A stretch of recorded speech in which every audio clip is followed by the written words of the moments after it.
So this is the M4 board. Need some light.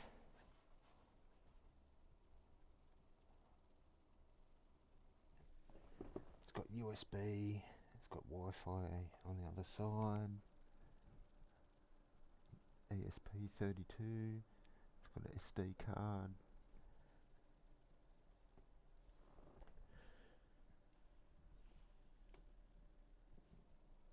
and it loads ROMs,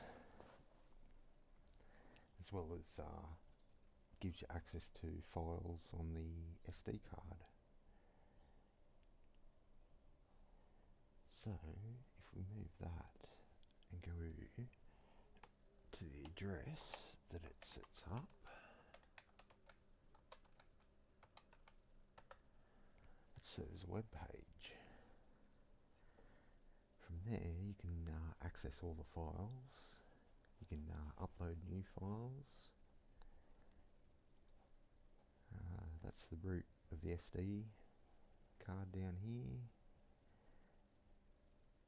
So say we want to load up this disk image, just click on it, it goes into that disk image, and then you can run any file you want. And as you can see, the CPU start the CPC was supposed to run it, but I think it may have moved when I showed the bottom of it. That's better. So we'll try that again.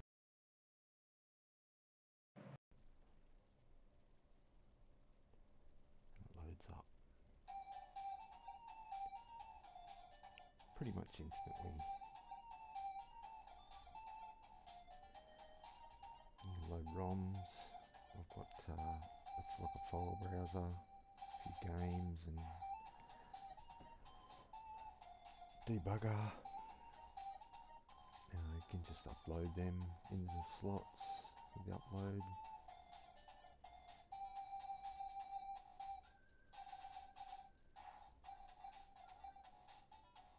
And you can reset, do a CPC full M4 reset, which resets everything. CPC reset. You can pause. Like I'll load up the Rally ROM.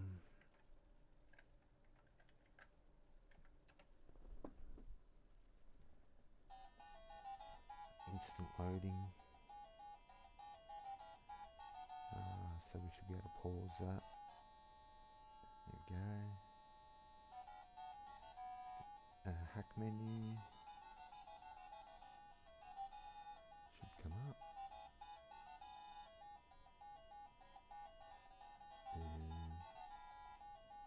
Okay.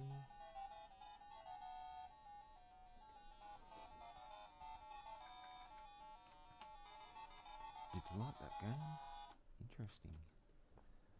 Might have to try that again later.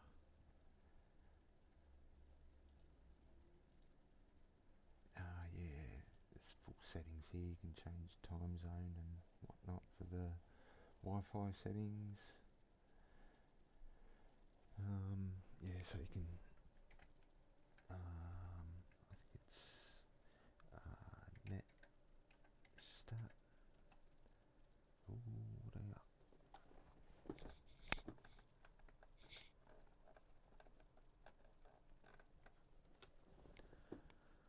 Never done that before.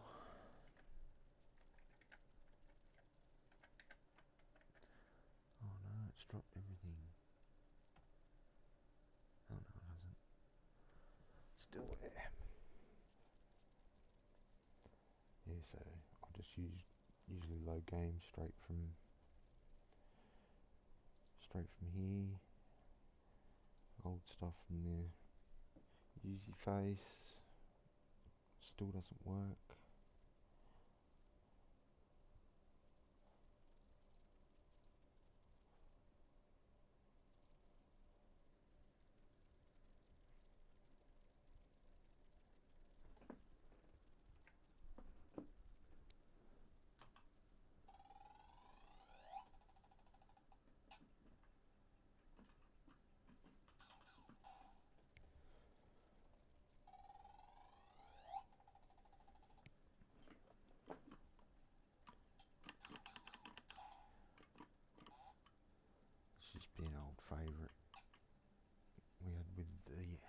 Amstrad when I had it back when I was a kid.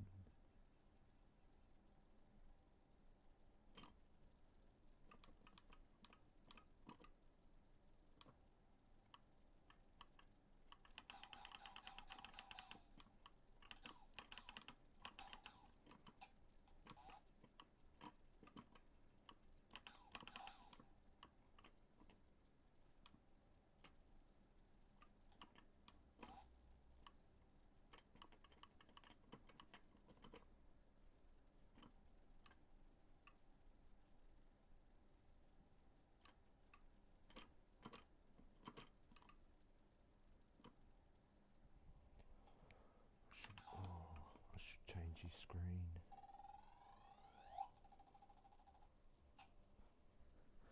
I can't get the focus any better with my camera, sorry. I need to get a capture card.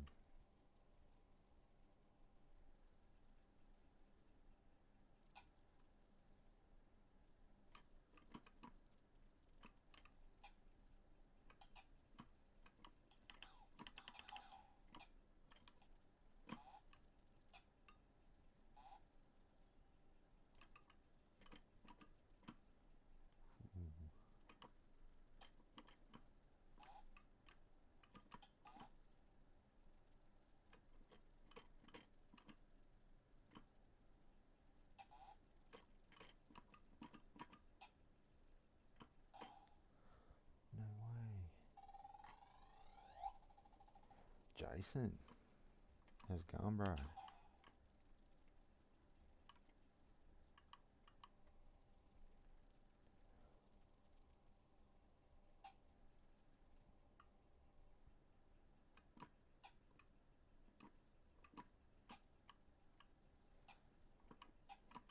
I'm over this, there's so much better to play. What else we got?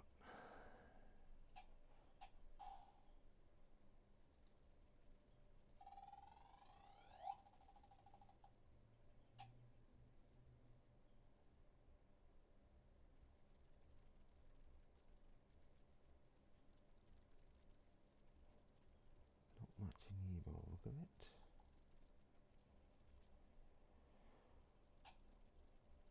National Karate.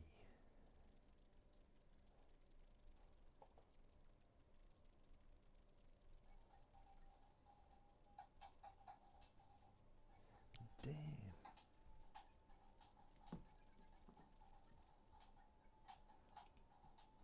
That flicker sucks.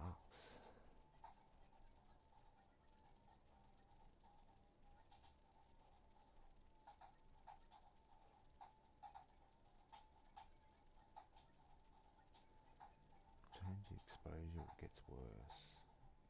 It looks better.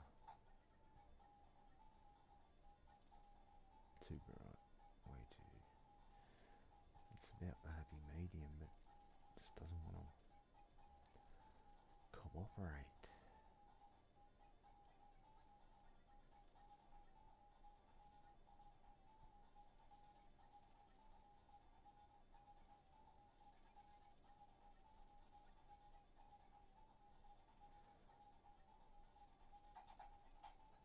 It's not too bad, I suppose.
got it set up for the M4, bro.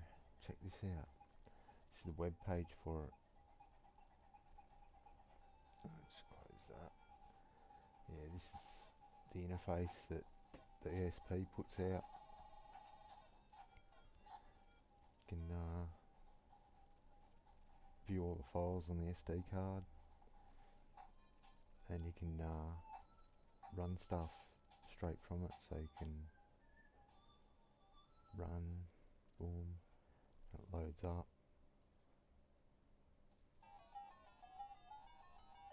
Not just config, but control. So I just load it up. What the hell, it stopped.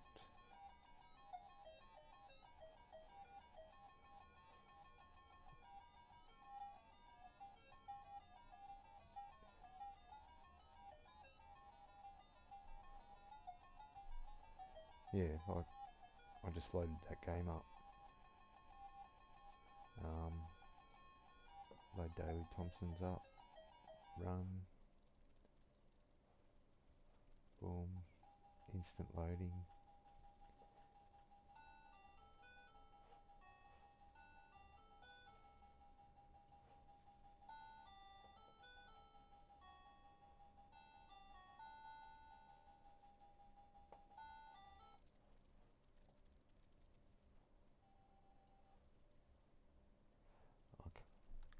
Can't get it in focus properly.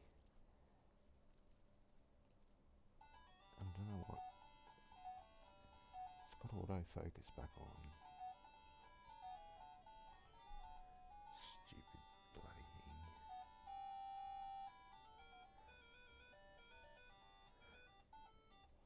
That's about as best as I can do. Stop. It's frozen again. What the hell?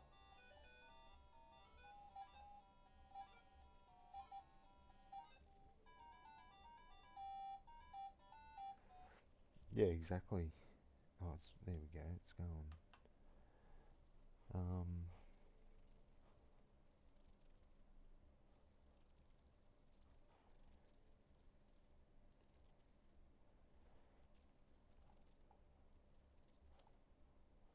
Yeah, so you can run like files, or you can run disks.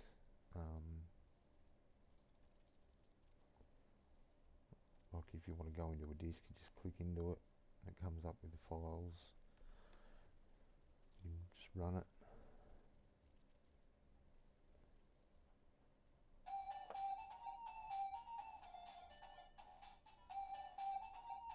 Load stuff instantly.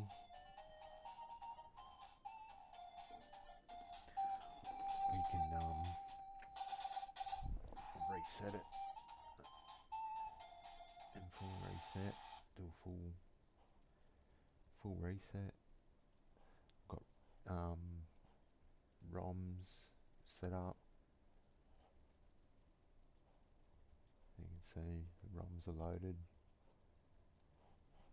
Like I can load up Moon Buggy or Rally 2 from a ROM.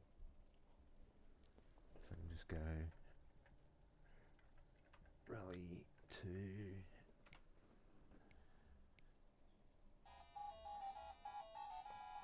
Load straight up. Geez, that picture's crap.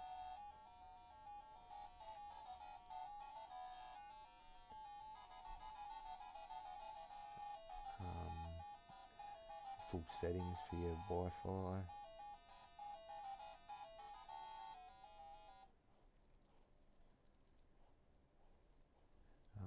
File browser, M4FE file browser. I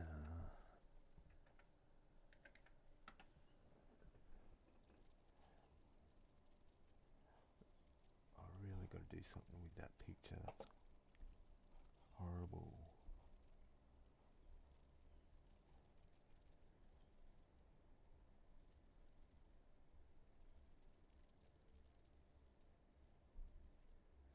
The flicker's bad.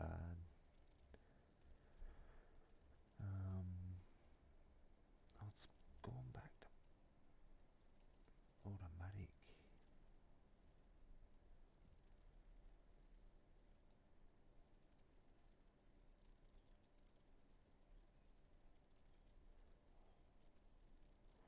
Mark. He's arrived.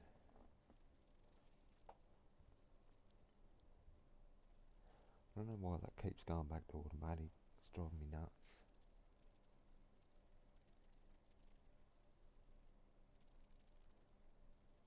Yeah, so you can sort of see the file browser there. So I can just move with the cursor keys, enter and whatnot, go into. I've got 1,368 games ready to go. Never play them all, but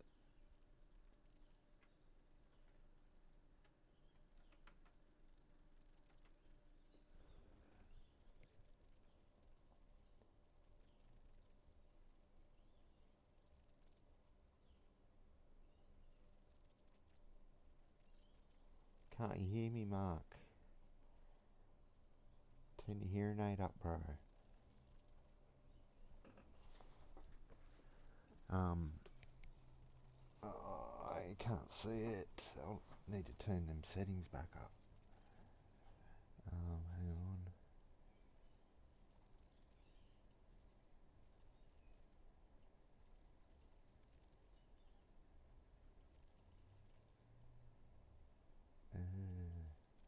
Shitty pick. What the fuck? Chuck. Focus, you bastard. That's the M4 hanging out of the back of the Amstrad. Connected up to the shitty monitor that I got for nothing.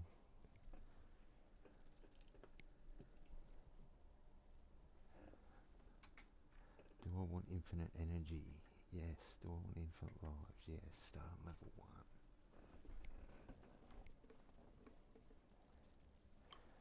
What the hell? You got no sound there. Can you hear me there? Yeah, you can hear me fine, Ron. Can't hear me, Mark. Turn your hearing aid up, bruh.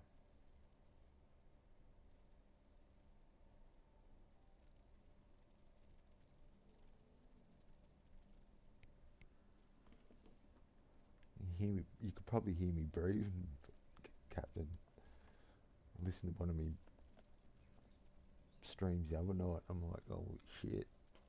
Is that what I sound like? Sprace, where's me fucking keyboard, joystick?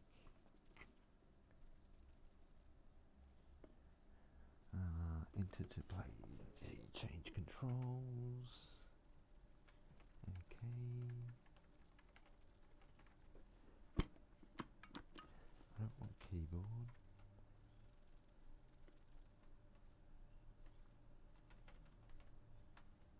Supposed to change. There we go. Can you hear the Amstrad? Pick this shit again.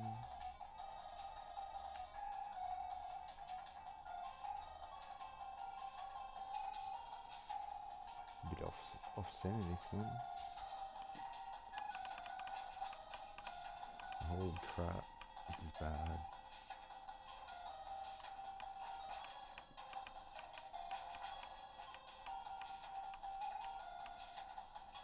I've never played this. I know why now. Holy crap, it's nothing like the arcade.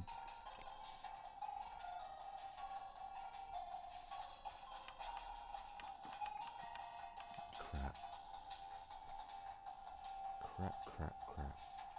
Need something else to play.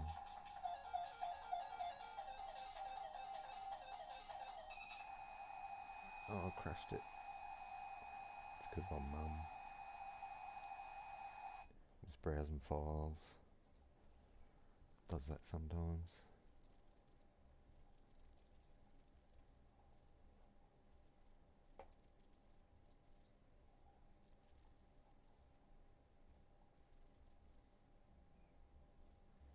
Yeah, so that's full games pack that I downloaded. all dizzy.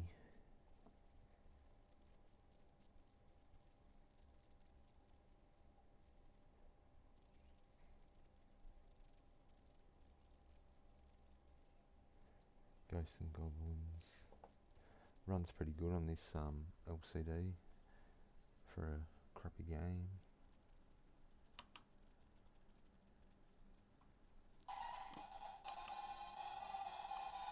Even though you can see it glitching out.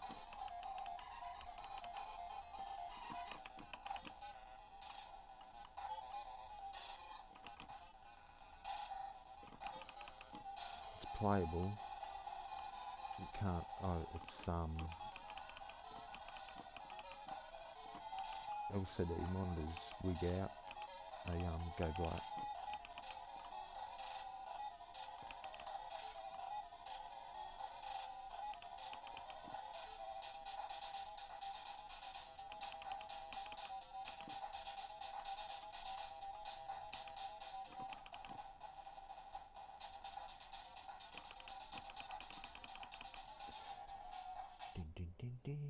It's just it's wigging out the gate array to do effects, to do the scroll effect, and it only works on the Amstrad monitors. Anything else and it glitches out. It's like a full down to the hardware sort of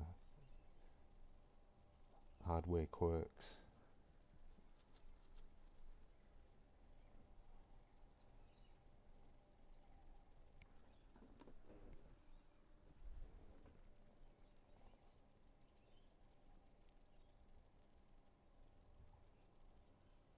Yeah, Mark, this is my old Amstrad. What, 30?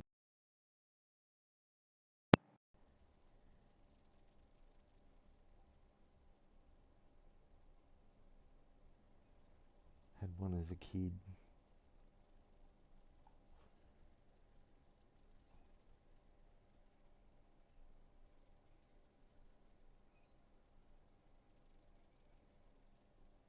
Pretty good for the day. Not as popular as the Commodore 64.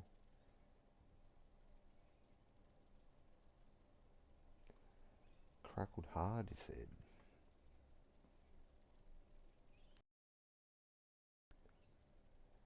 Is that better? I don't know what it's doing. It might be this headset.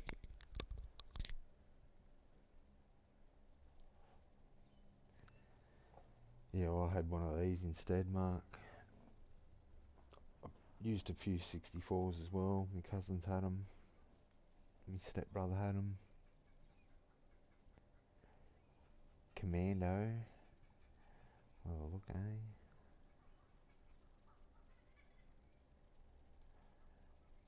I think there's a version on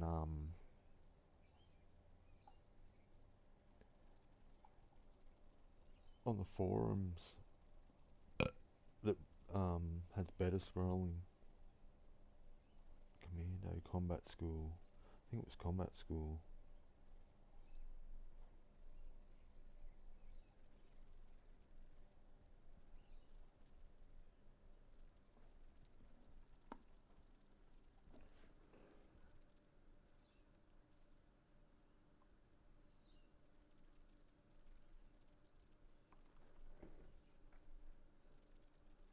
F1. Oh, look at that loading screen. All that colour.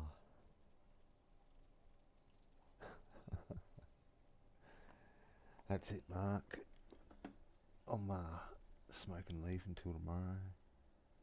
Oh, heady ones, shaky shit. I'm gonna turn this mic off for a sec while I run this game.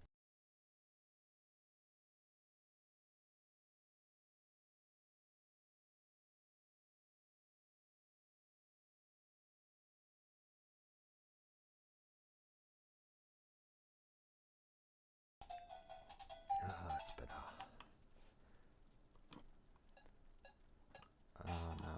this one. What the hell?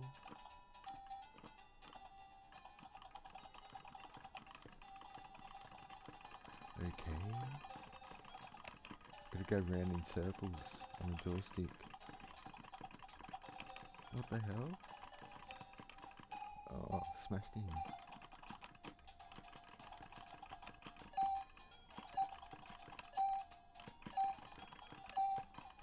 Oh. Well, it wasn't that one. It was, must have been Commando.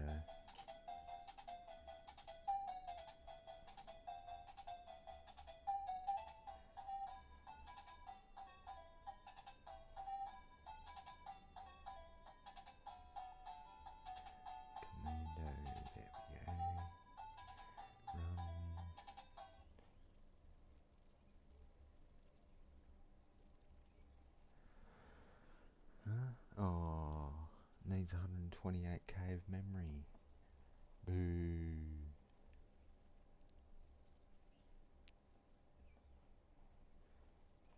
I've got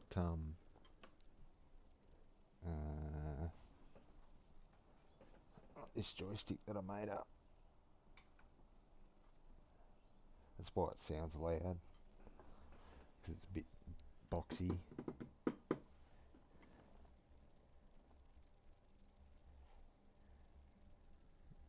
This is saying it wants 128k Commando. I thought there was a... I'm sure I've played it. Chase HQ, I think that's another 128k. Yeah, it's a proper arcade stick and like micro switches, and it's got two buttons that are proper arcade buttons, and they've got you can put LEDs in them, but I didn't bother.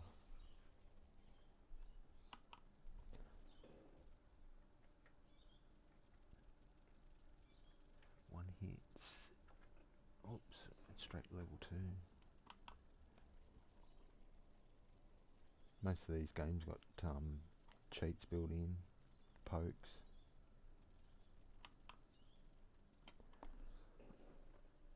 Oh, good. No sound in Chase HQ. Oh, crappy.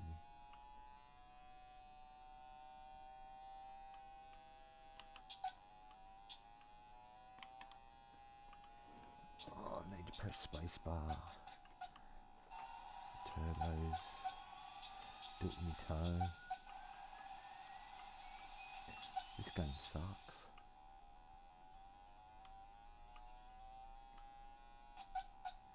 What the I'm hopeless at this. Too slow.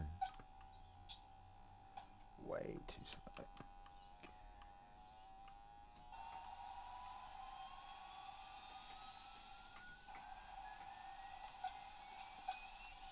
What the fuck?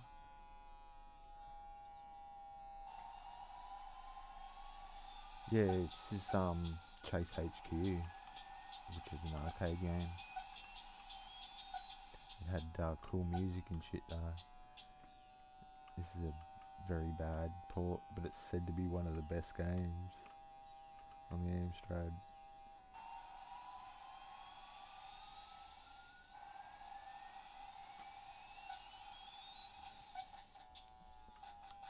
Yeah, use headphones, Mark.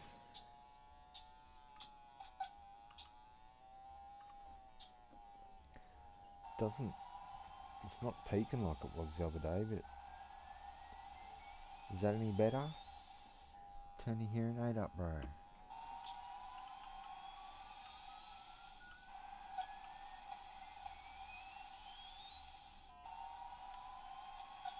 How's that sound? It's pretty fucking annoying.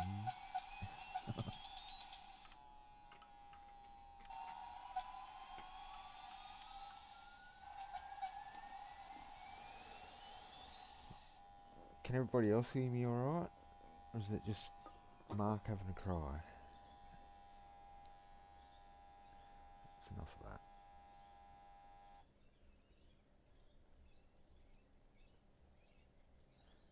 Yeah, you might have to use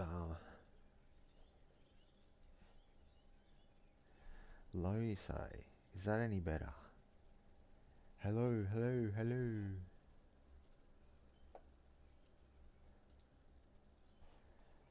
Hello, hello, hello.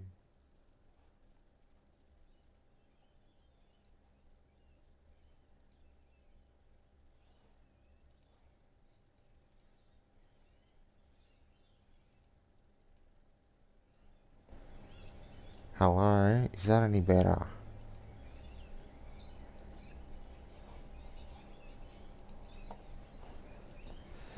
That should be better because I just cranked it right up to 100%.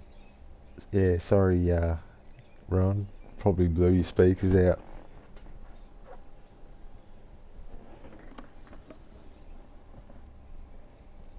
Yeah, sweet. Sorry, Ron.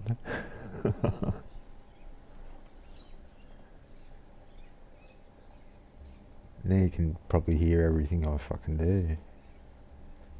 Every breath I take.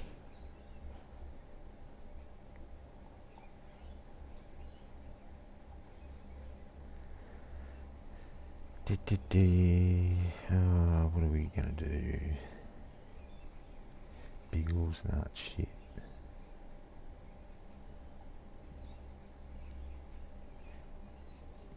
Yeah, you probably still can.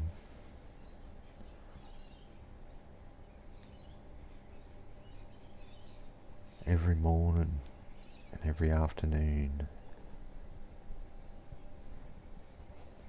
I'm going to turn it down a slight bit. Is that better? It shouldn't be peaking now, but it should be still loud enough. Let's have a go at California Games.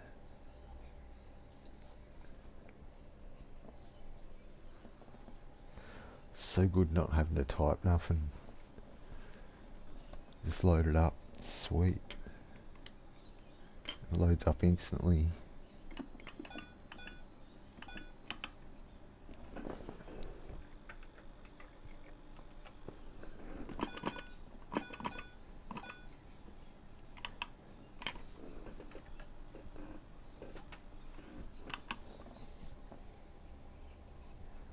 Yeah, you got to, man. They're sick.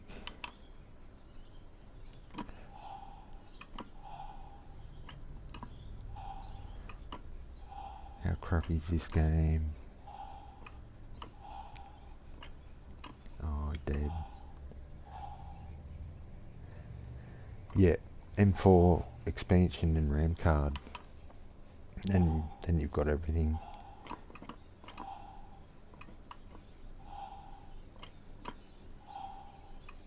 Oh, one other thing you could get is a Digiblaster. Plugs into the printer port, and you can get full 8-bit sound out of it. You can make up a board, pretty simple. But only certain programs use it.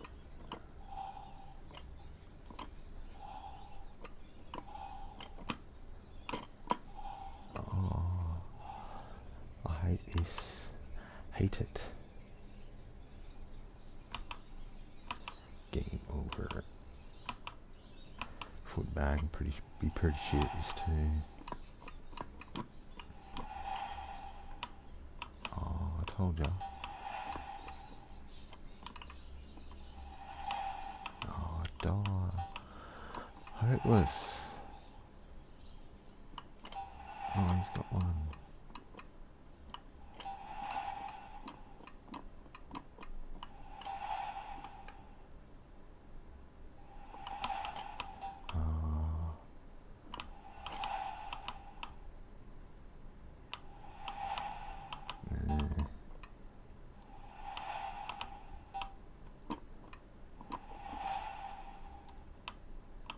Crap.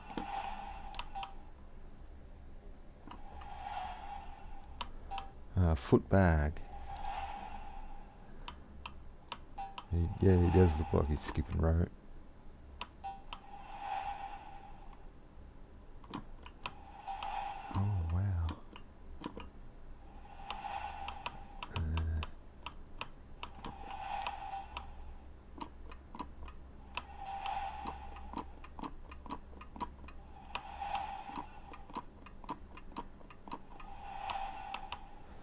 Crap.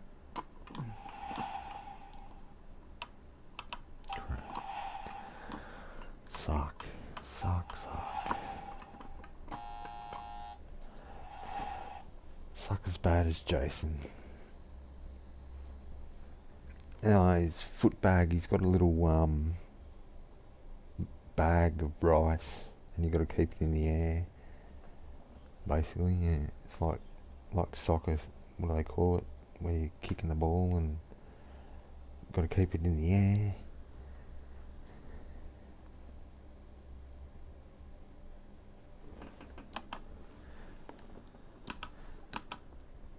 Would have been one of the common ones on the C64. Looks a bit better on the C64 though. This is slow as.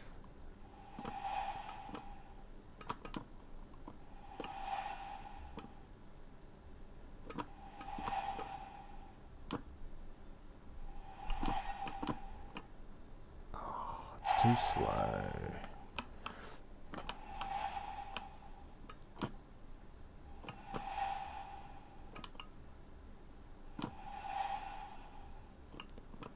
Oh, for fuck's sake.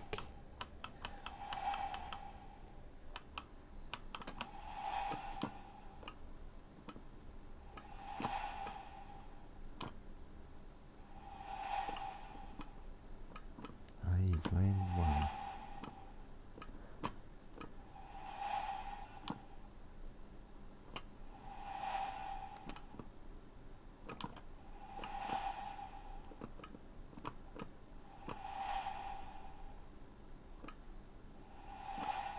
Boo.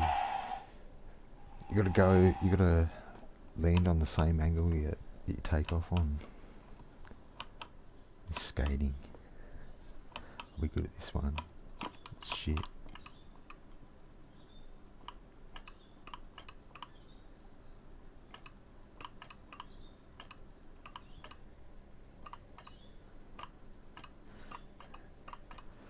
Well, it is, bro. It's nearly half that. 40 years.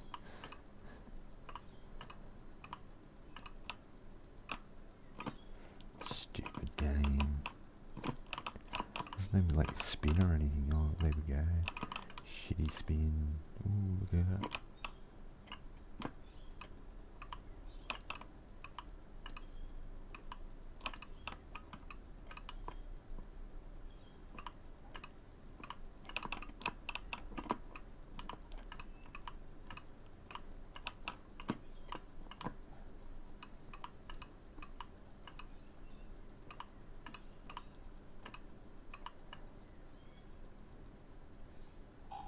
Cop that.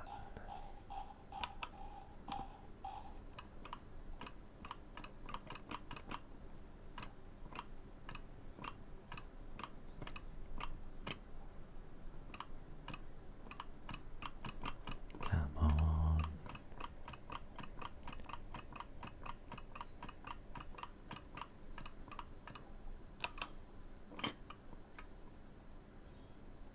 Hey. Yeah, no way, bro. PS5 sucks, man. That fucking liquid metal. No liquid metal here.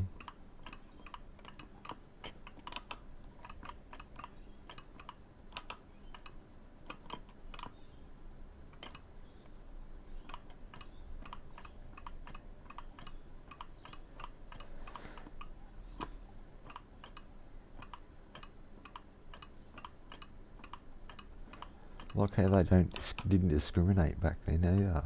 Right.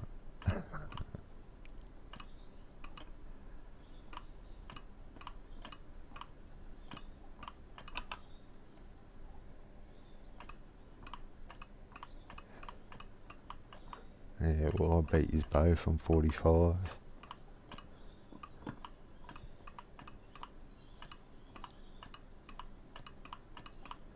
Come on, just die already.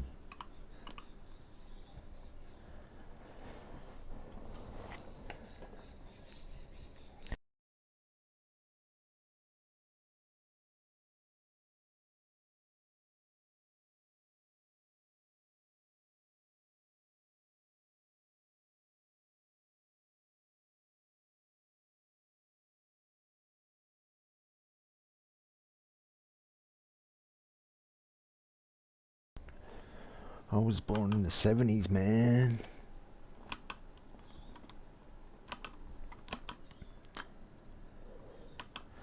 BMX, this one's not bad, if I can remember how to play it. Holy shit.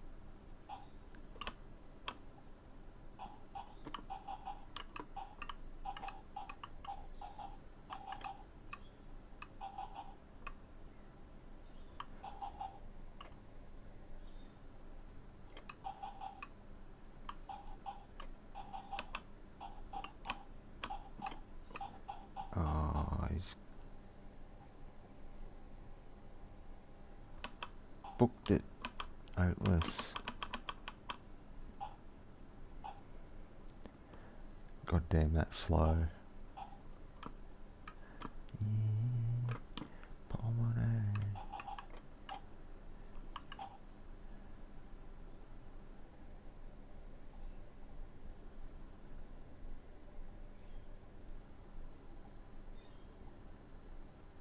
Holy crap, that's slow. That's slideshow. Wow.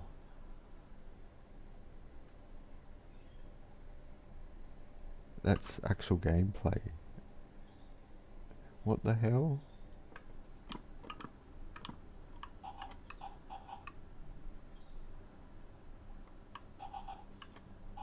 Go. Pedal. What the hell?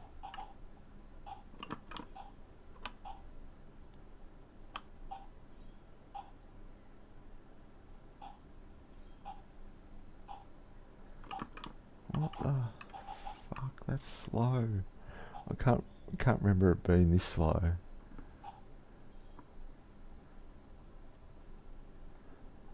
That's crazy.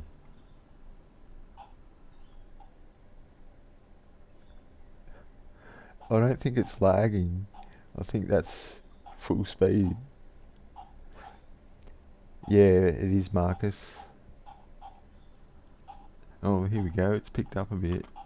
It was lagging. Oh, and he's crashed it. Oh, that was bad. I've got to go through all that again. It's got to be lagging because it's got time in the bottom and the time is running slow. Something with these.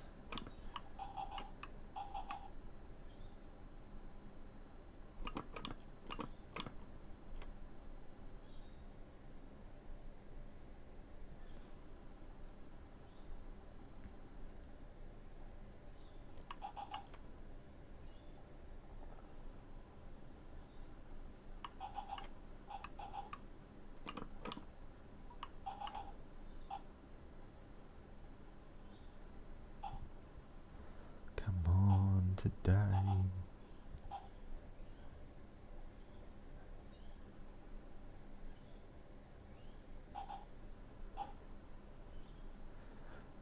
Today. See if we can do a stunt. No. You can jump and whatnot, but don't. Oh, obviously that was halfway through a jump. Oh, what? Just crashed. No.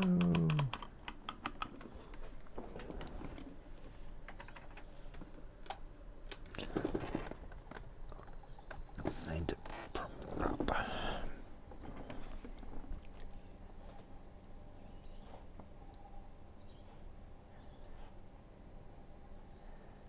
$1942. Now, what was my favourite one?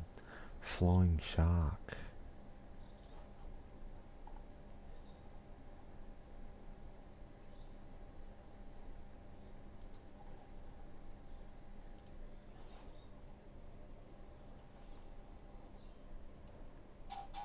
Damn, that's good. No typing, no nothing.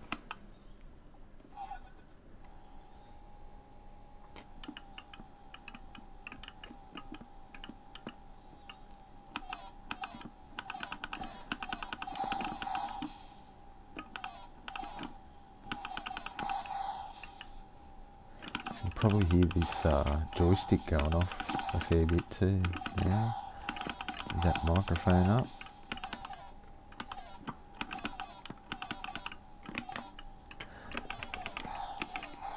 It sucks, I need to use the spacebar all the time.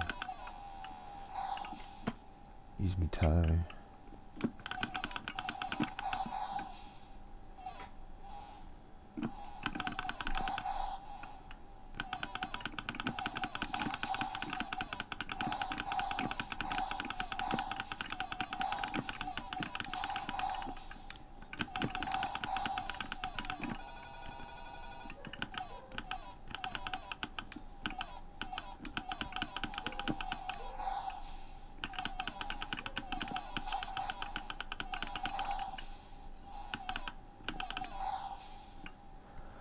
Most of these games were ported from the Spectrum, which doesn't have as many colours as the Amstrad, but they didn't bother updating the colours in the port, so the colours usually look bad.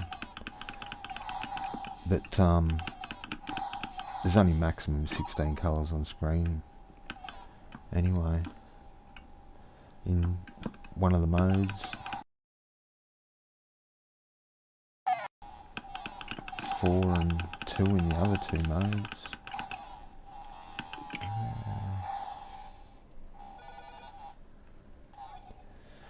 That's enough of that, that's shit.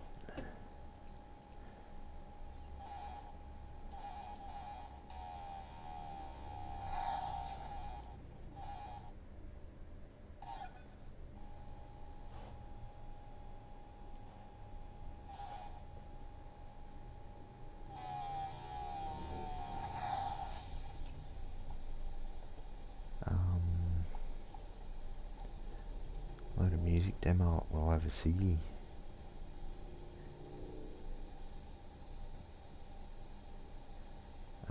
Which one is it? This one.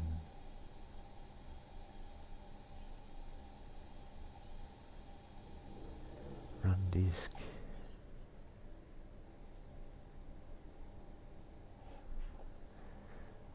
Holy crap, that picture's bad.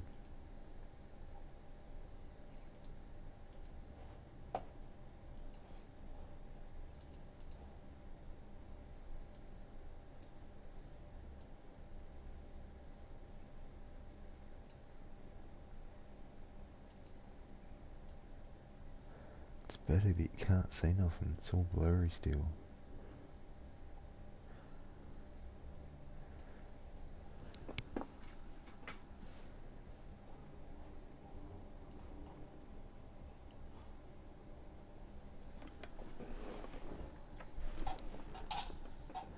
This usually takes ages to load.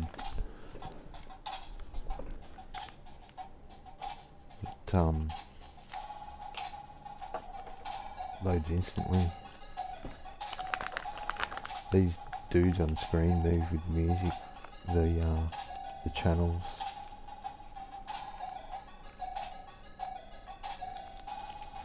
Should be able to get a better pic somehow.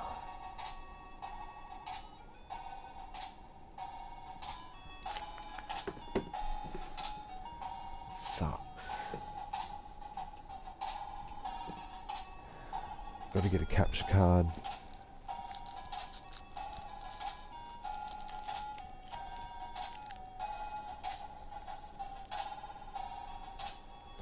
I could probably put the sound in through the computer as well to capture the sound.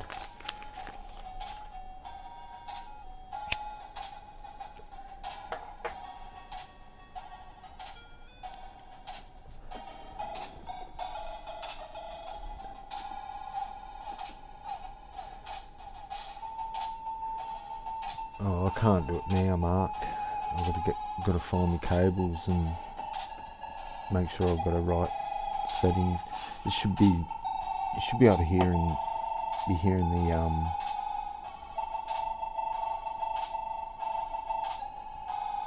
you should be hearing the sound anyway.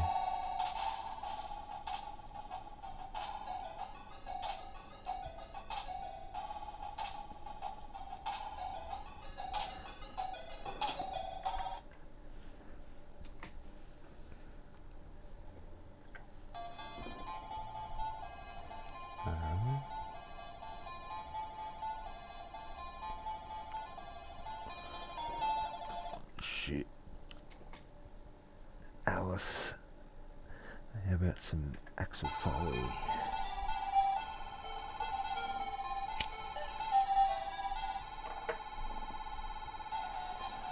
8-bit. 64K. 8-bit.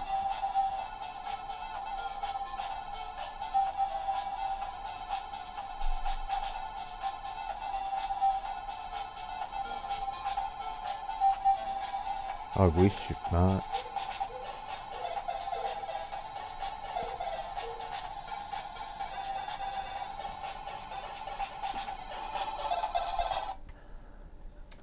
What else we got? Blondie.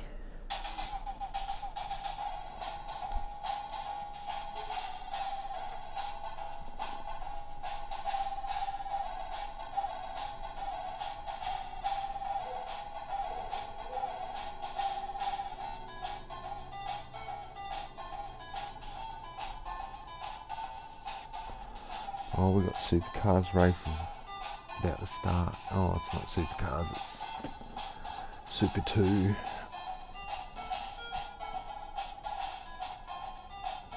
I streamed a bit earlier with Supercars race in the corner. Jason wins.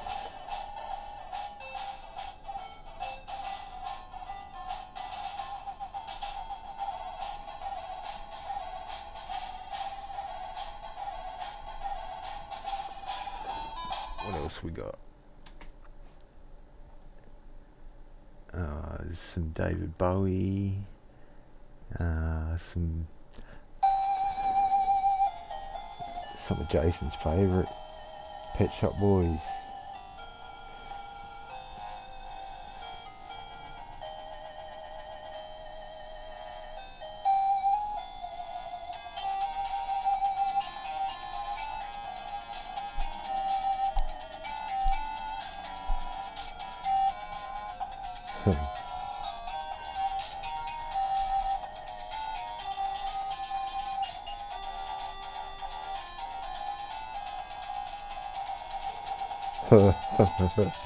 Nice one, Jason.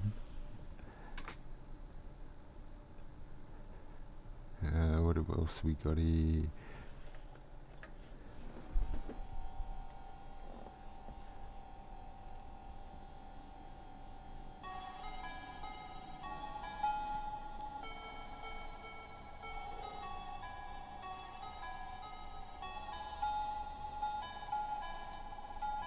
'99 Luft balloons.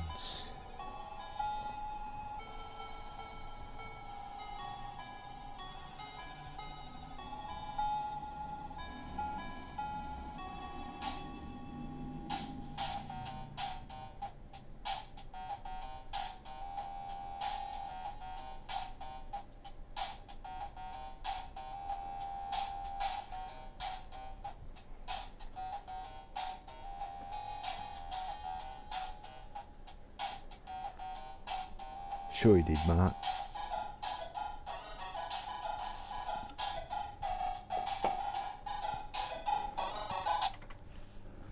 Whoa. Broke it. Here we go.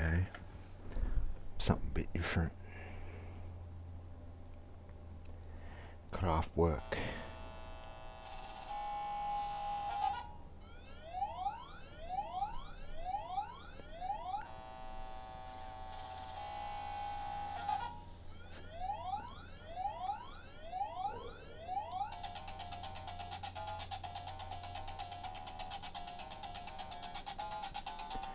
Bet you none of yous know this.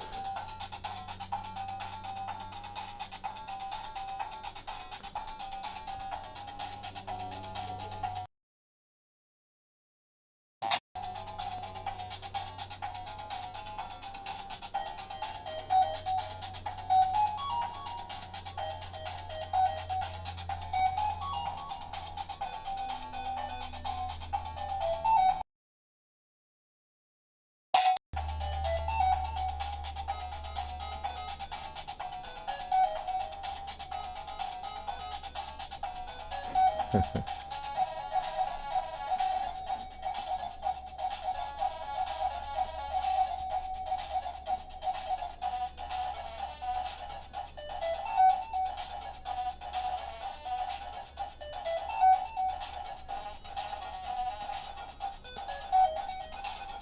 are the robots.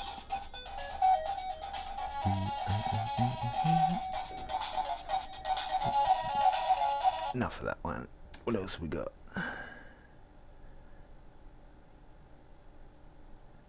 More Pet Shop Boys.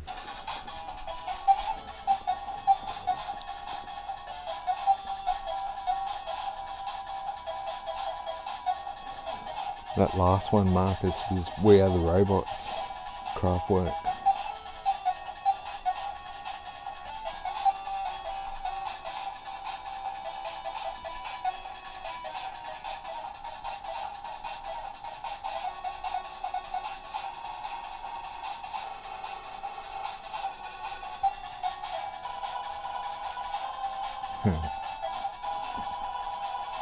And the Beatles music.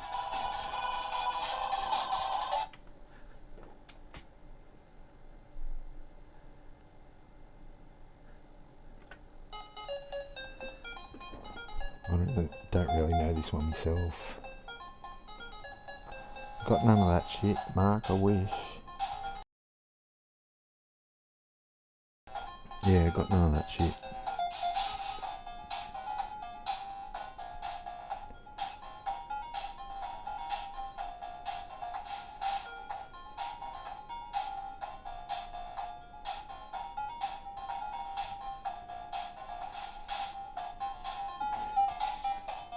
Yeah, that's enough one. What else we got? 2 Unlimited.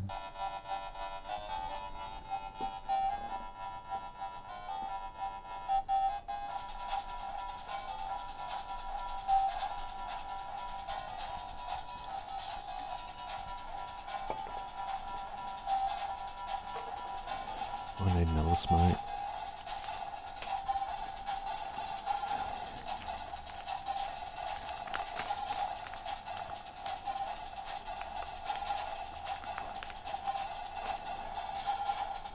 It's 2 Unlimited. Tribal Dance. Yeah, Mortal Kombat theme.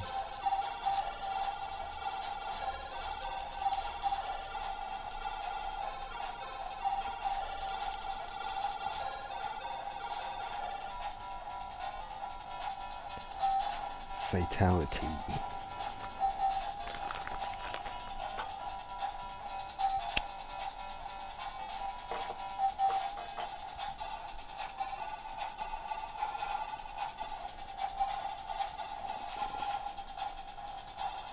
Can you see me smoking this smoke or not?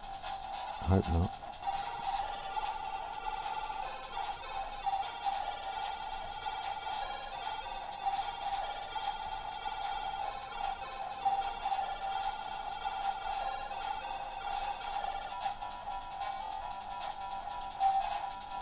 Sweet.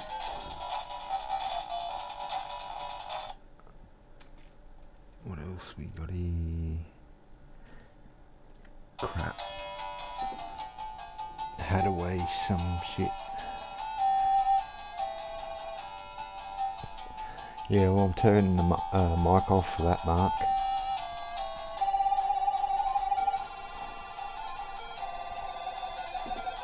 That's shit.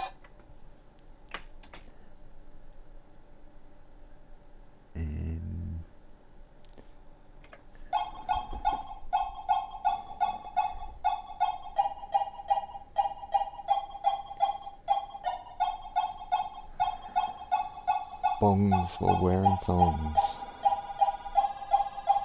Both.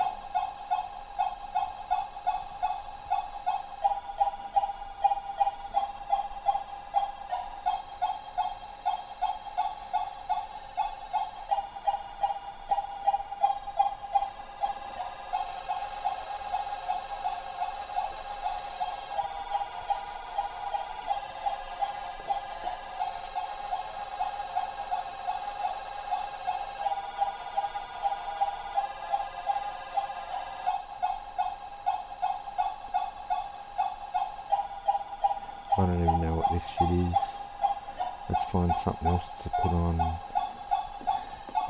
Where's that other one? Tracks from the early 90s.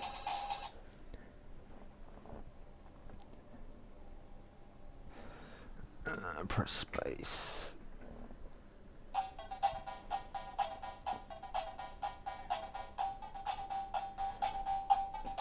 Shit.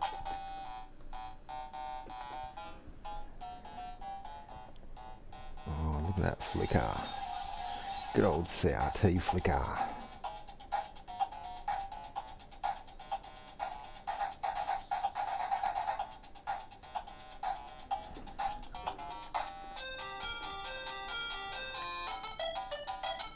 More Pet Shop Boys.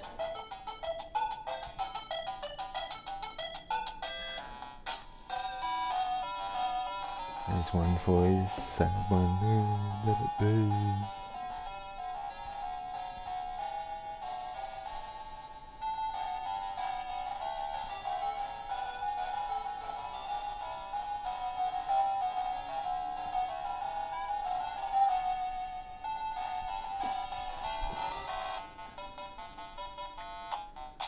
This one's not bad, even though he's dead.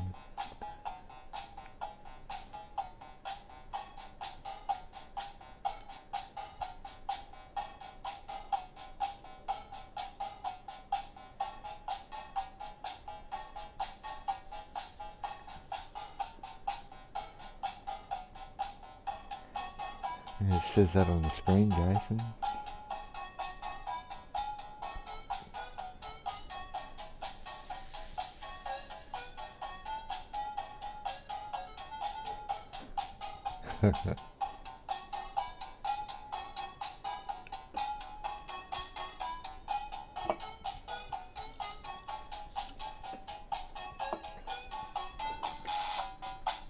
Another sort of half-known one, Moonlight Shadow.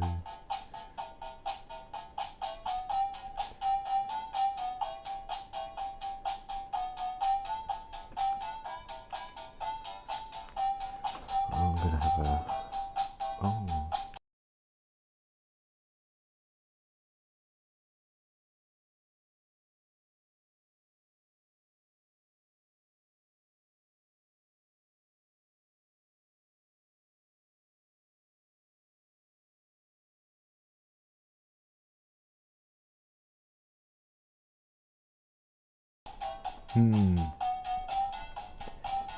That sound of the Amstrad's coming through my mic.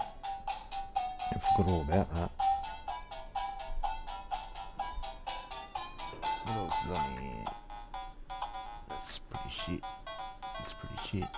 That's pretty shit. It's all pretty shit.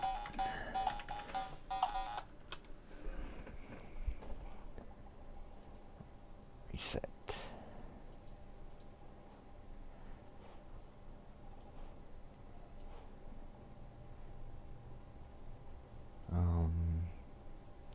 What's this on this number ones? Never heard of any of them.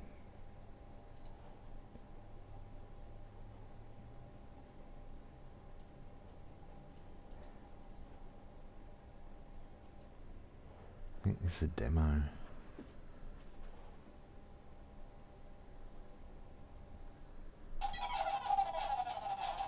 Oops. Oh yeah, Starfield demo with scroller.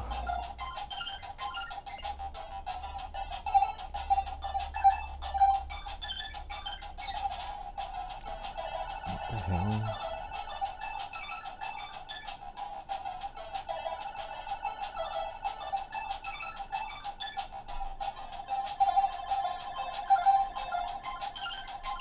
Won't record much, it's only got 64k in memory.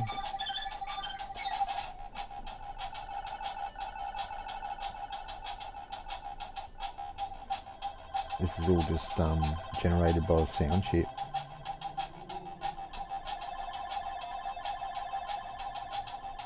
Can't run Batman forever, it wants 64k, 128k, I'm going to get a memory upgrade. These are just crappy demos.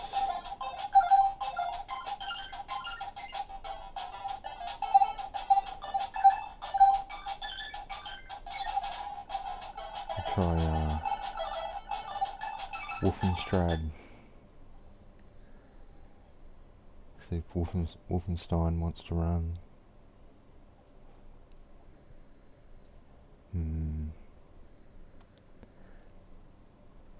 Guess not. Might have been that other one.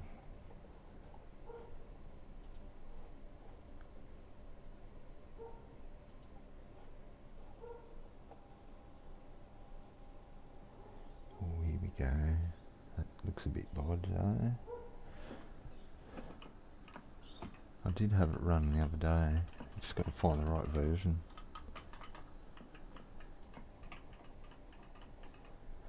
Yeah. I'm sure that was the right version.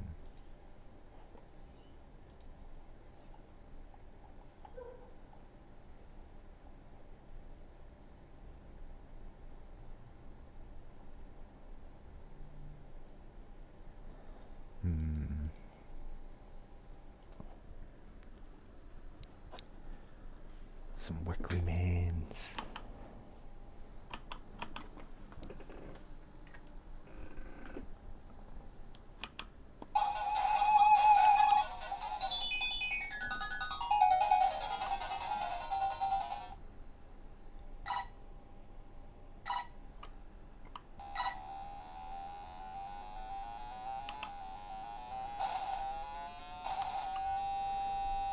This one runs so much better than that.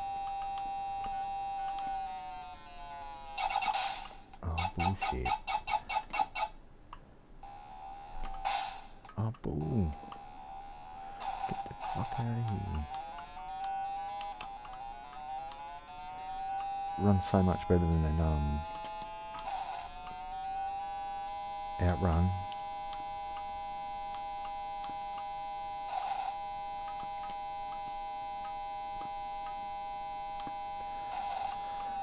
I've been trying to make my own one of these racing games, but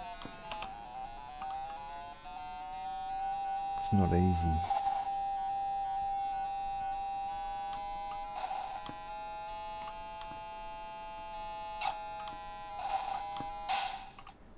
Launched.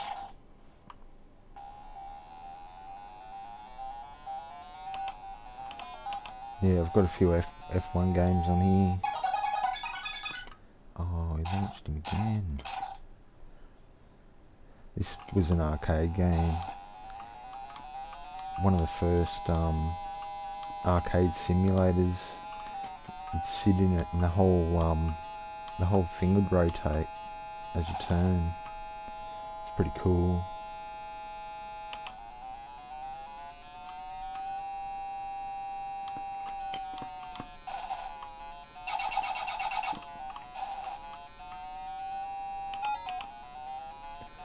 Oh, I'm hopeless at this.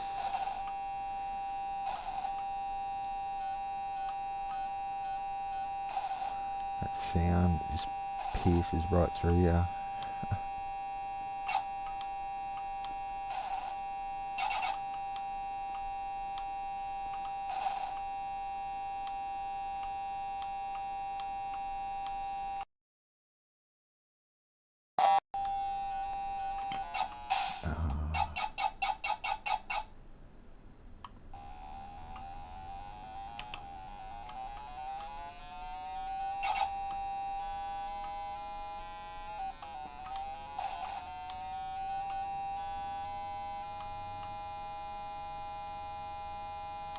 Come on.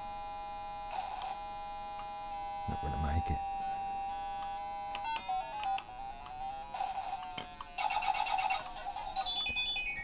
Nope.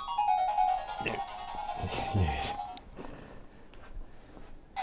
It is pretty bad, isn't it, Jason? Didn't even make it a full lap.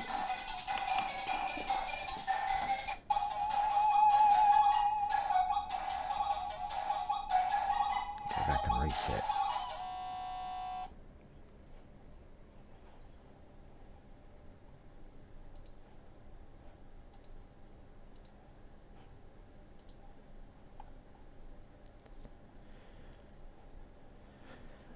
else we got here? Turrican. Never really played it.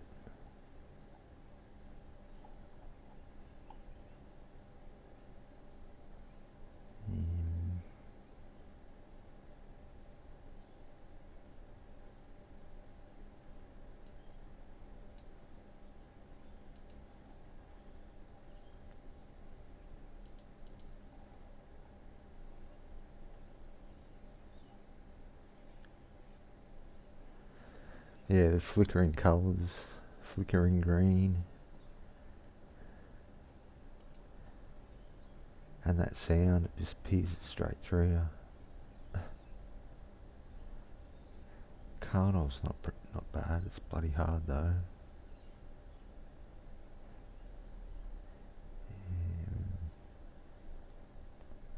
Wonder if this will show up any good.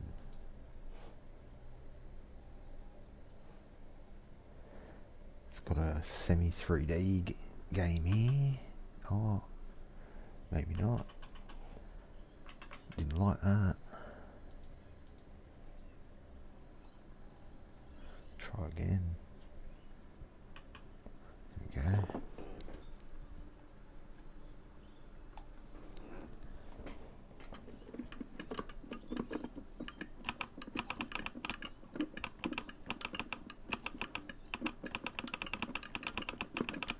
Don't know why the sound's not working.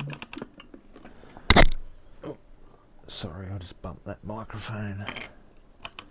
That's weird, that sound's up full bore and it's not working.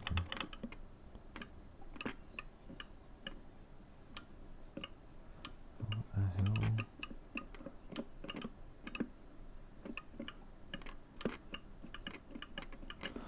Turn the speed up a bit. Wrong one. Up, up, up. We want up. Up. That's one.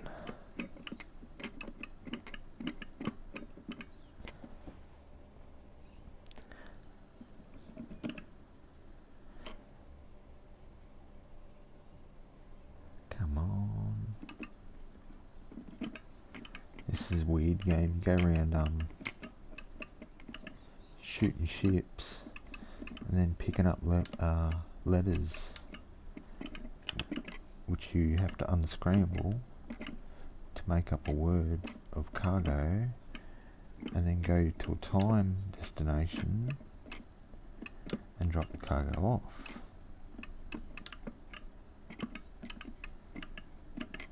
And there's shitloads of levels and I can only get through the first set of 9.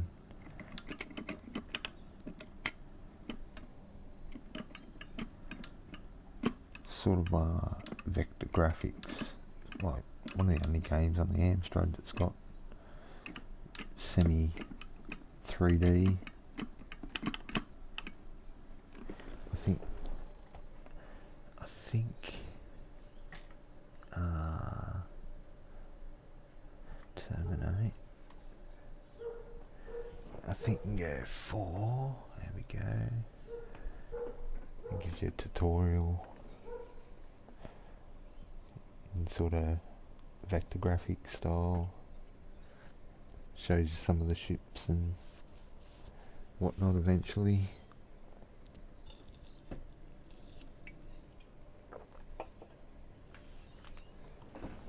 Yeah, for 1983 it's pretty good. Especially on this limited system.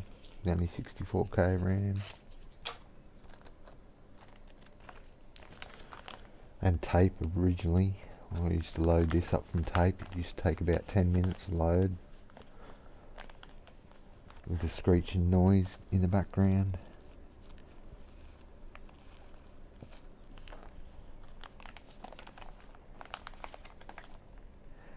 Some arse invaders.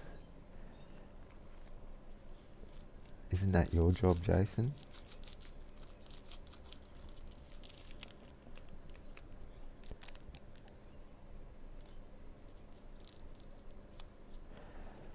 Yeah, I'm gonna have another one myself there, Mark.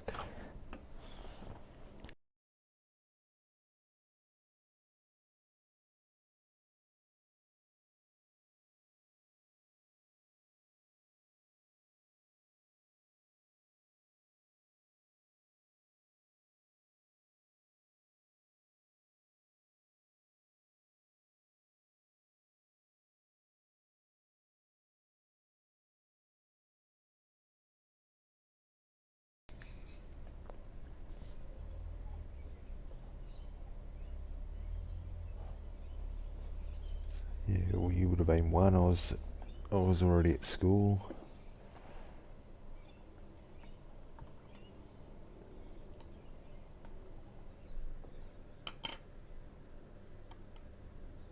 Some shitty ships in that game. It's not a bad game actually. Just a bit hard to work out what the words are. You got to unscramble, and then what time zone you got to go to.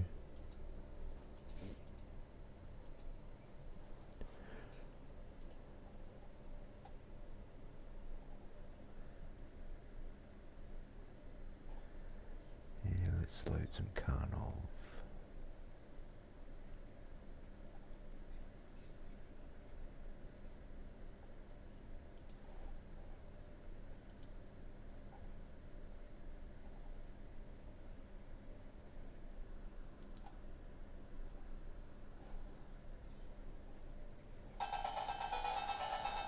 Ooh, scroller.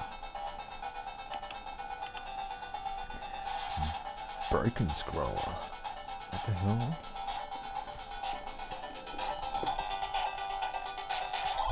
Let's try running that again.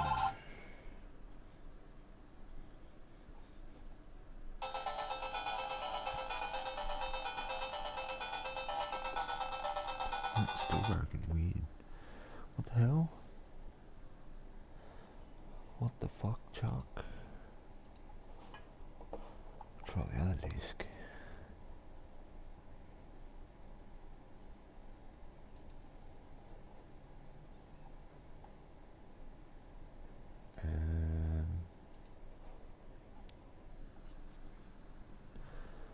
This one should be better.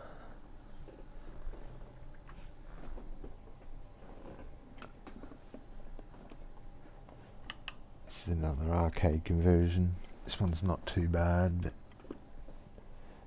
seen better. It's probably not going to run.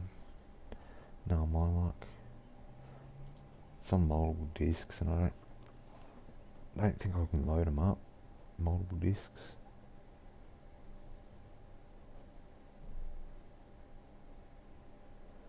Boo! It's not going to work.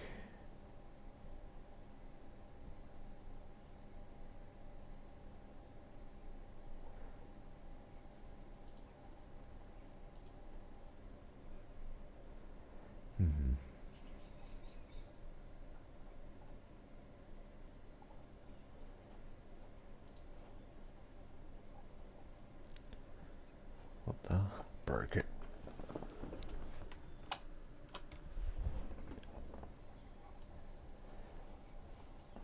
Broke the interface too. Refresh. There we go.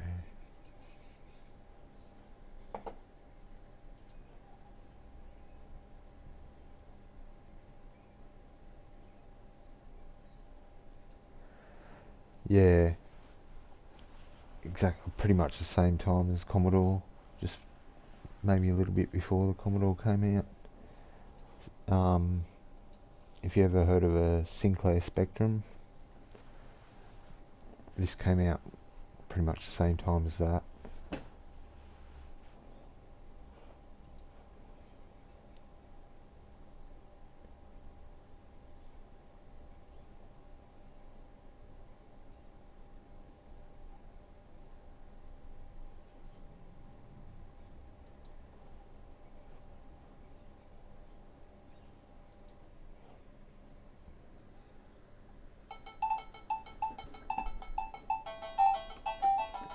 This is one of the big games on the Amstrad, sold heaps. Dizzy. Little egg dude that jumps around and dies when he hits things.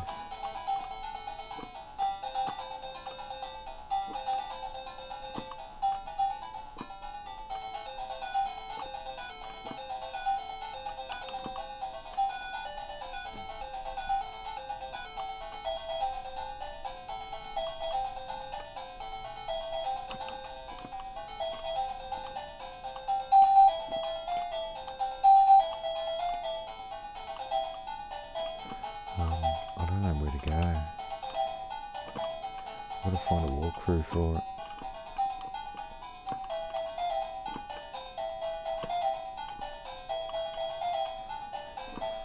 Good old repetitive music.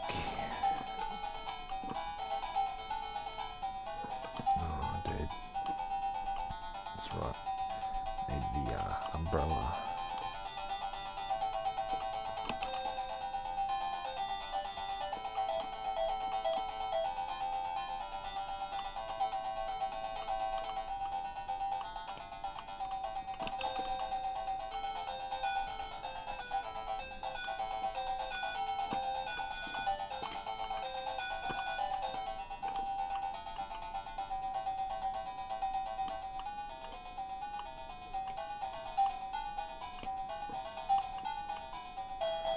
Torch. What do I need the torch for?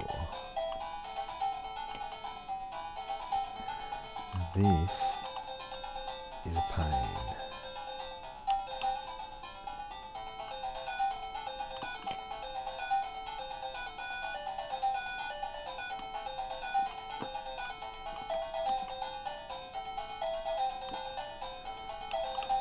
Oh. Oh.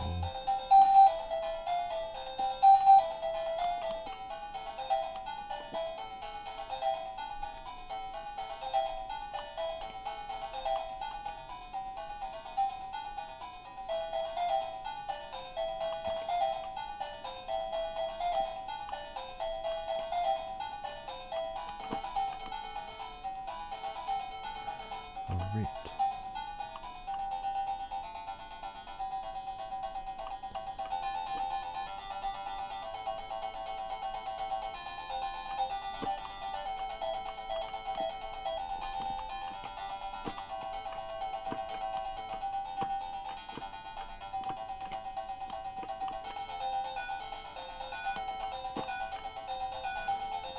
Shovel, what do I need that for?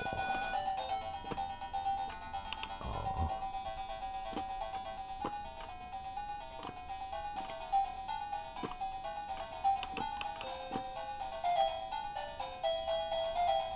Huh.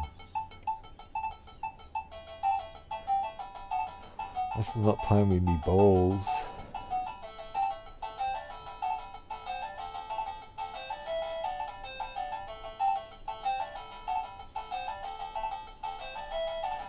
How's this for a game? This is probably the last game I ever bought.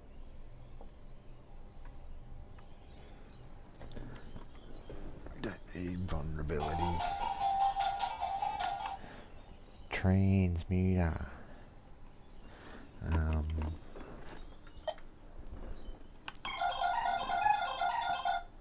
It's pretty bodgy. All that, you know, you can't see it, but it flickers heaps bad.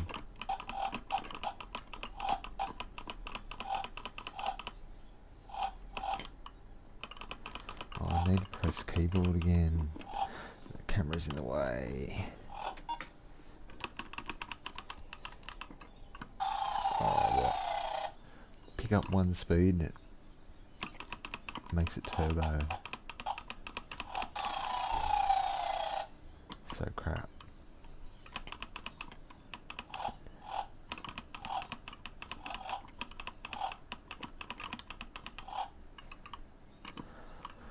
Get the RAM upgrade and then I can play R-Type. It's like poor man's R-Type.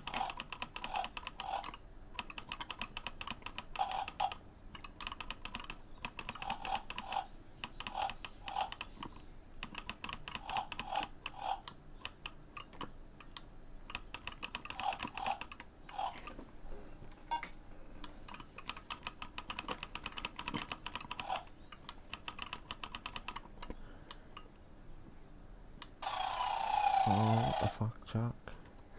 I hate this game. Hate it.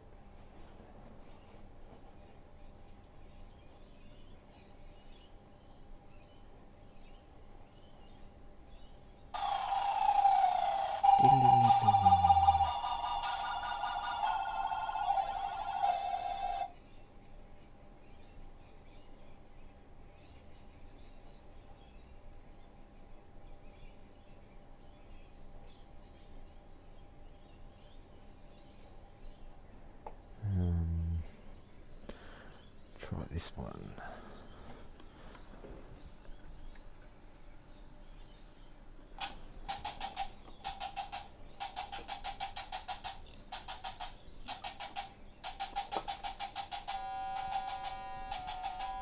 Yeah, some of the games are bad, Mark.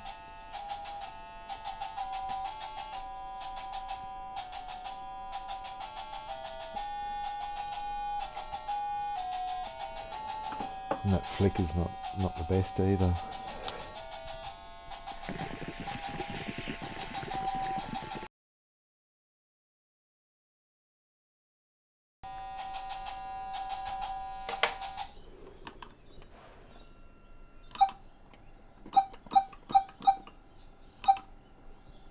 Oh, I need bloody keyboard again.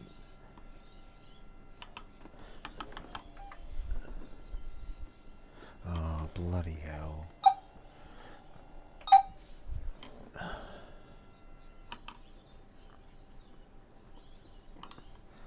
This one isn't too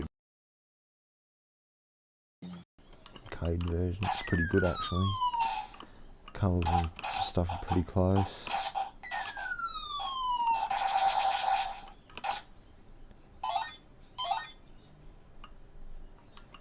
The sound's a bit harsh though.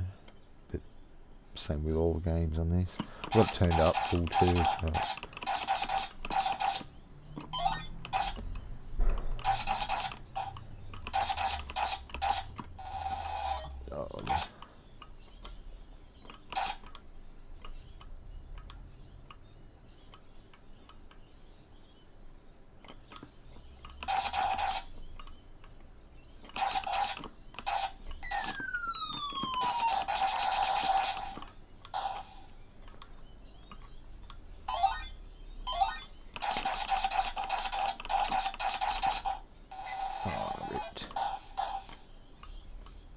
Yeah, it's sort of a bit like Commander, what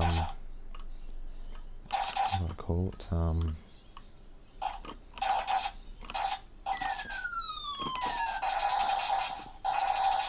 damn it, it's a bit like Rainbow.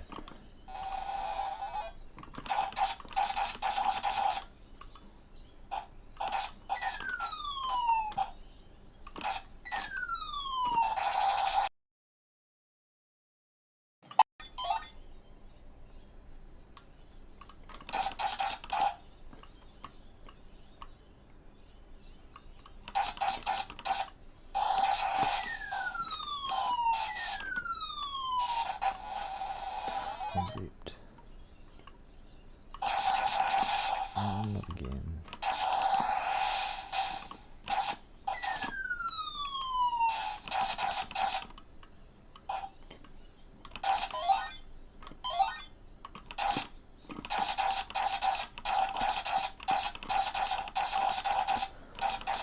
This bit sucks without the tank.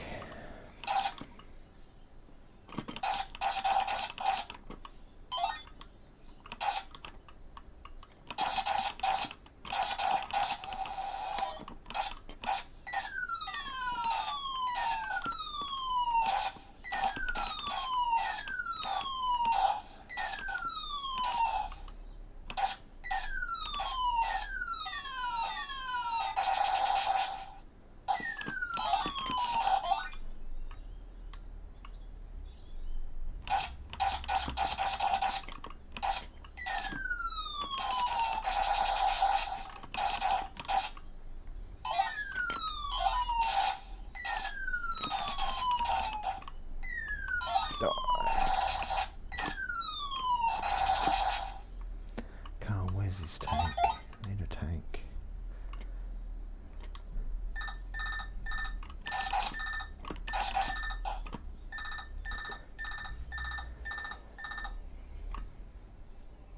Intense, nah. Oh, you dog. Dog.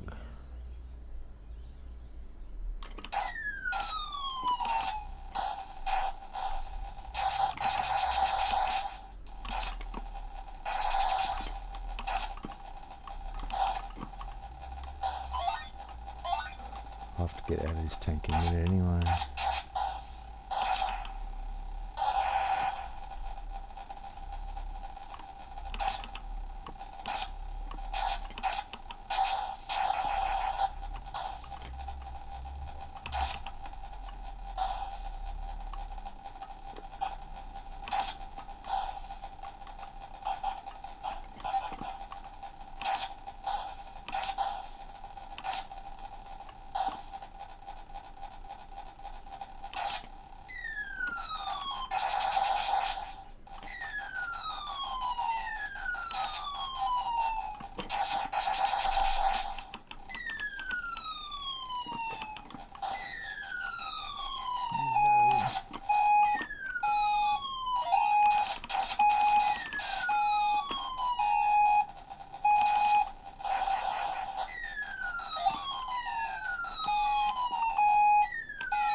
Only fifth.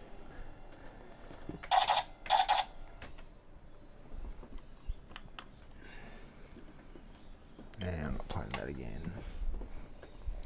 Too noisy.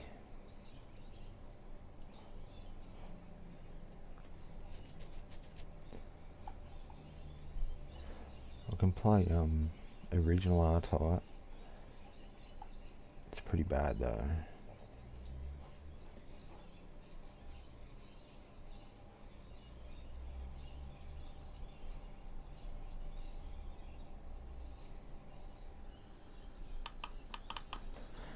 Yeah, okay. Yeah, okay.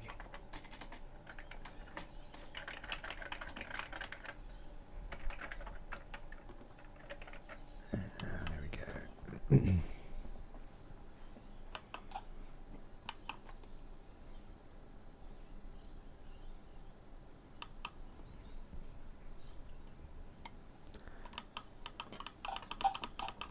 Oh, it's got no sound.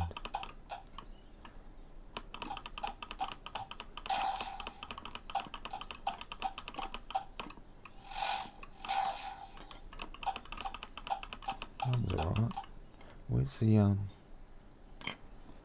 Where's the enemies? What the? This must be a demo or something. Because I don't remember it running this good. It's nice and smooth.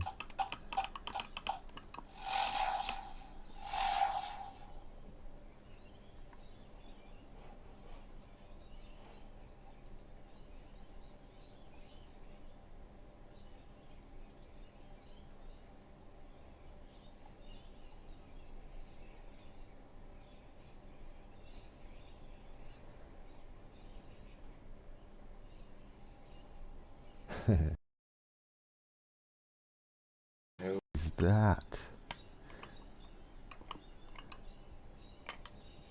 Looks like something in Jason's pants. What the fuck? This is an R-Type demo.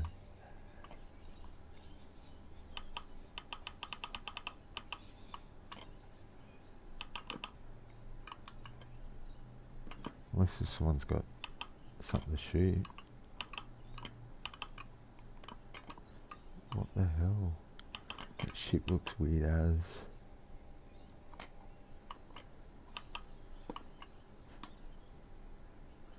How jerky it is. I'll just hold the fire button. Ooh. Oh, it's got a rapid fire with button 2. Oh no.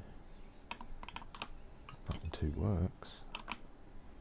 It's very rare.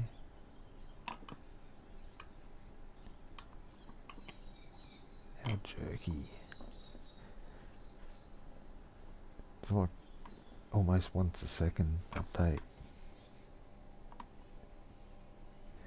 Ace in the house. How's your afternoon, bro?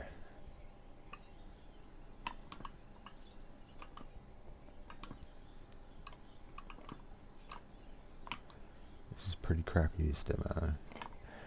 Gotta admit. I thought I had the full game somewhere.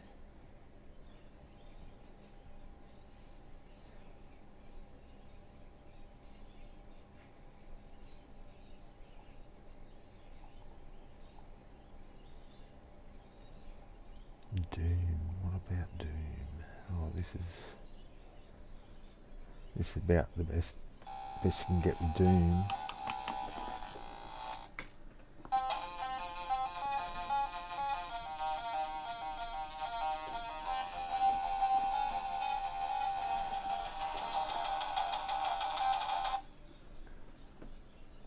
Oh, what? Lodge. Doom Pictures. It's about the best you're gonna get.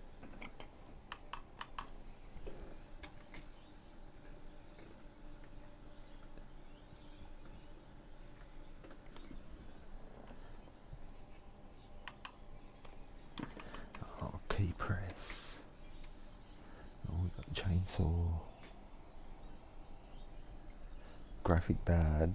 No, that's just the amount of graphics it can pump out. 16 colours maximum.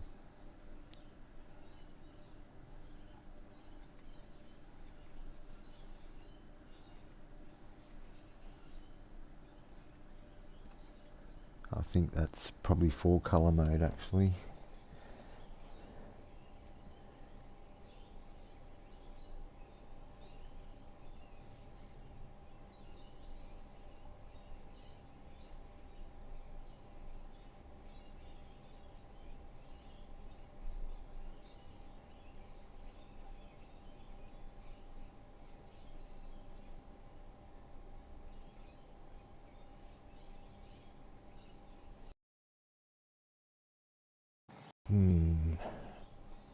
Don't know what to play.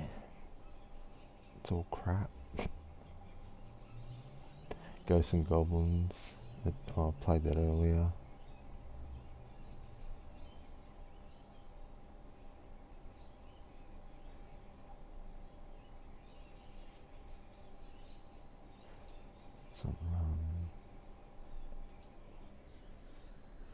Find out.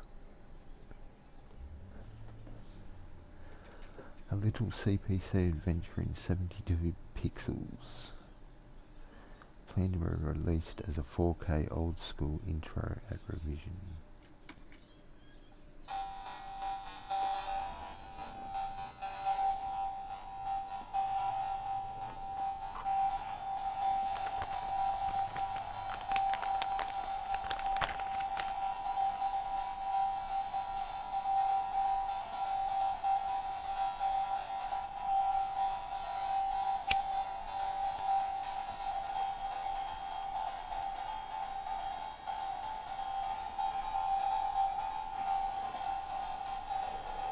Yeah, I need to get a capture card ace.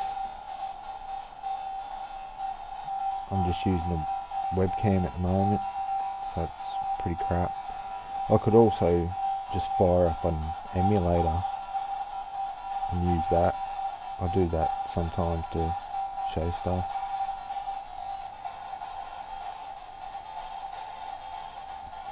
It's not RF either, it's RGB plus horizontal and vertical sync. So basically, but it's 15 kilohertz, so you need an old monitor. I've got a GBS converter that converts it to 32 kilohertz for normal monitors.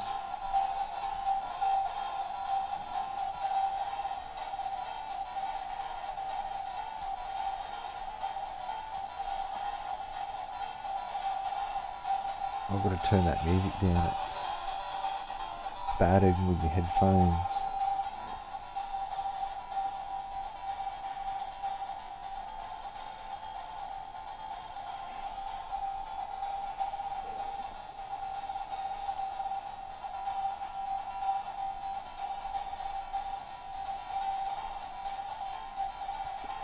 You can get RGB to HDMI as well, but they want like $160 for it. I'm not paying that much. I just use a VGA.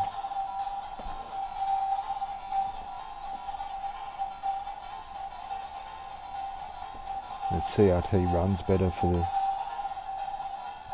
the old school demos and stuff. It doesn't glitch out as much as LCD screen. Oh, you can't see it. Need light. Need light. Where's the light?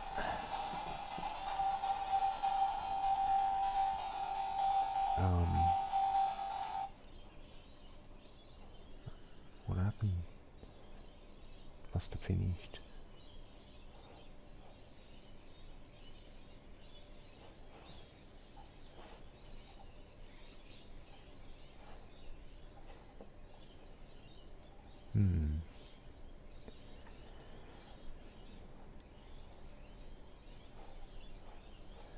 Go to control and reset.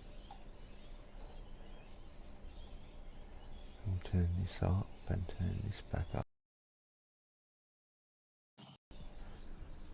And maybe still can't see nothing. Oh, 'cause exposure, that's the one. It's the Amstrad. Oh, what the hell? Lag City. I need more light. Amstrad tape deck.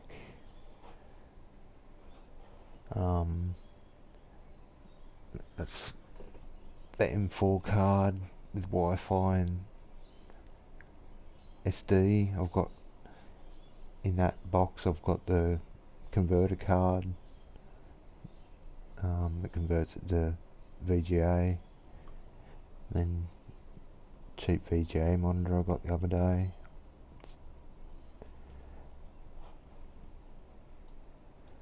Turn that back down. That flicker's bad.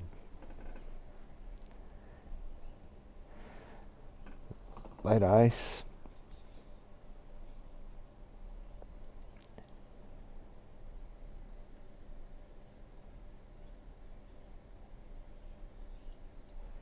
That camera is crap.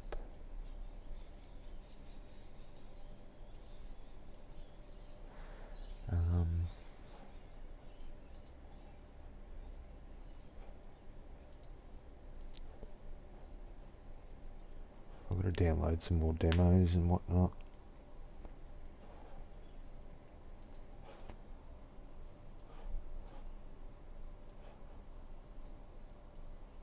Oh, what have I just done? Oh no.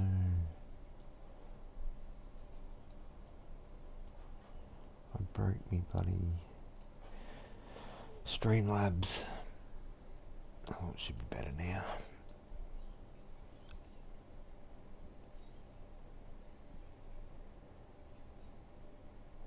Paperboy.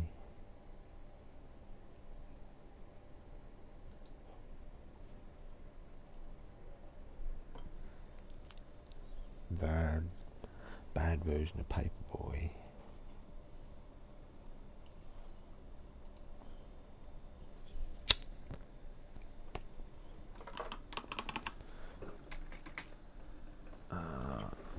Joystick.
Whoa, sorry about that.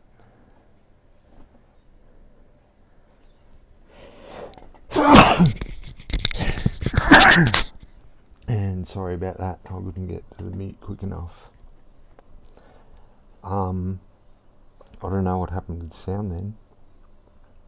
I think my headphones screwed up somehow. I unplugged them, replugged them, and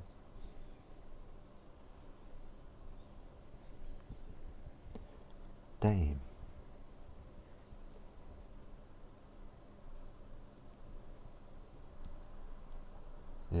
got smoke up my nose.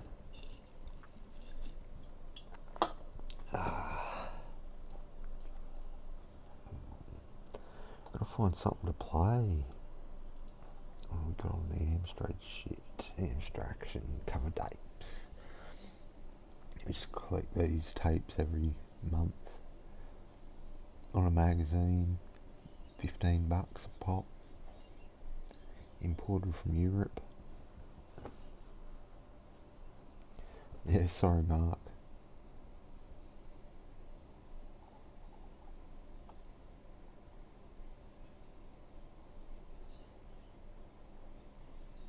And we thought Robo Buddha was bad.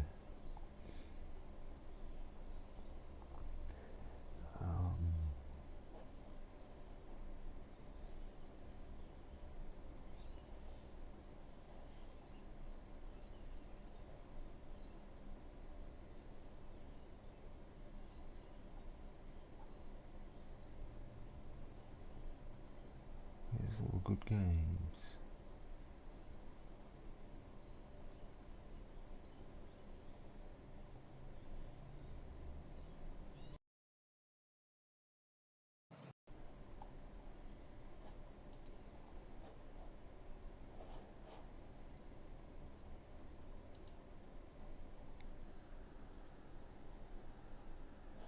Oh no, I broke it.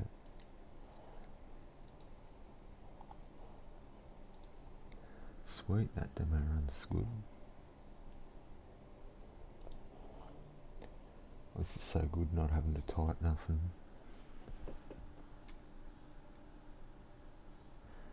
Moving your memory commit to position. What the?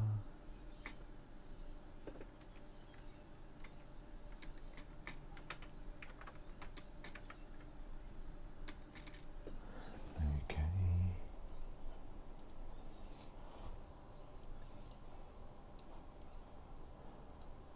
Oh, I keep screwing up the OBS. Keep grabbing the wrong layer.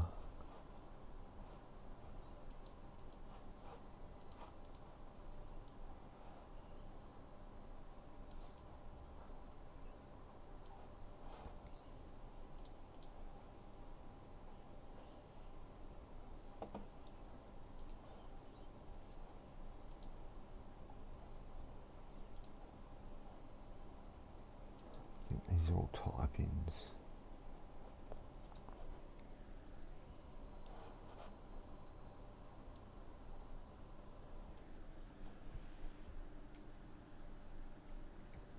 Tables of musical chords and scales.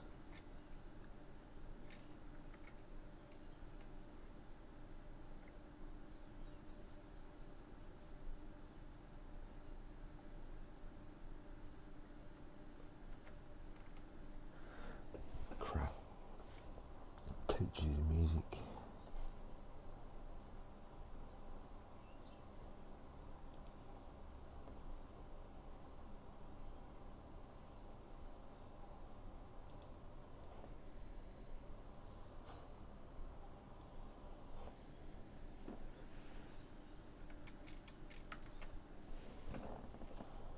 Some spin dizzy. It's a bloody hard game.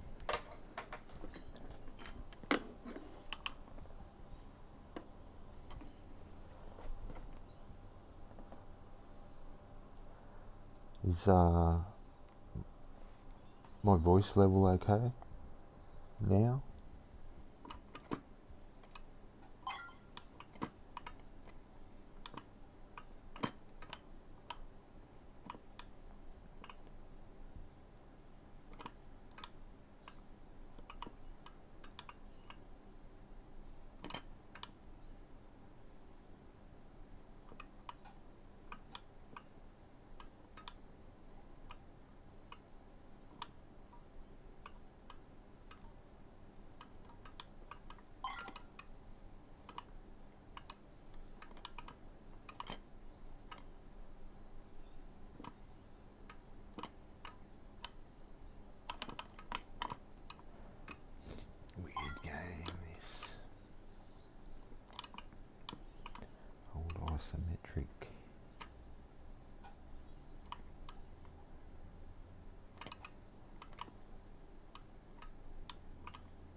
heck?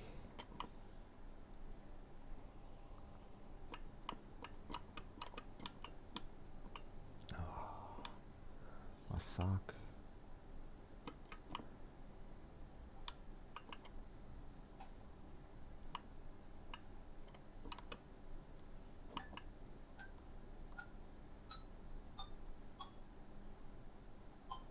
See if this worked. I can't see shit.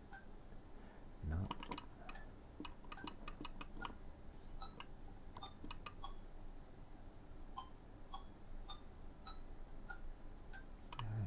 Oh, just fall off, mate.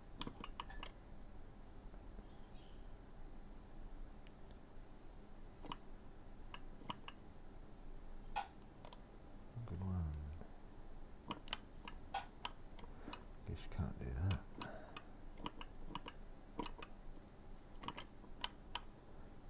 I guess that doesn't work.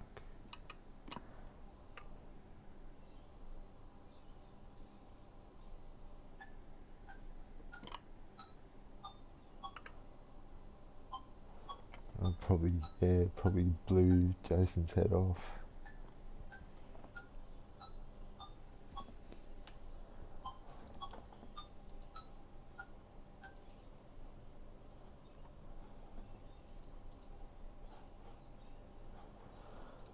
What ROMs have I got?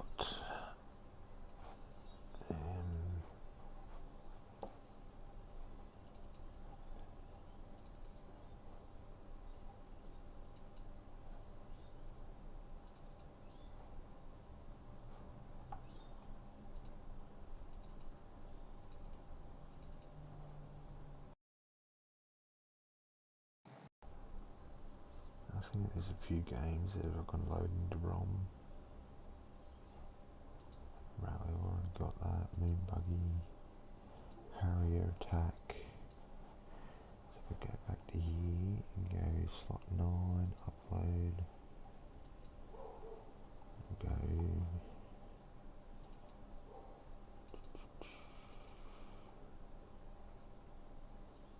Harrier Attack. Put this in here.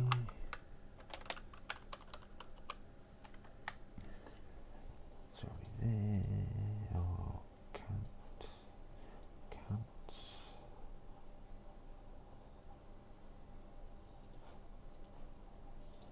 Upload. And that just uploads it to the M4. Now if I reboot.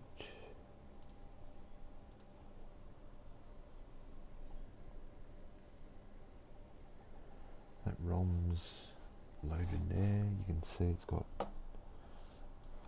Harrier Attack there now. I'll load it with HA. Just go HA. Load it straight up.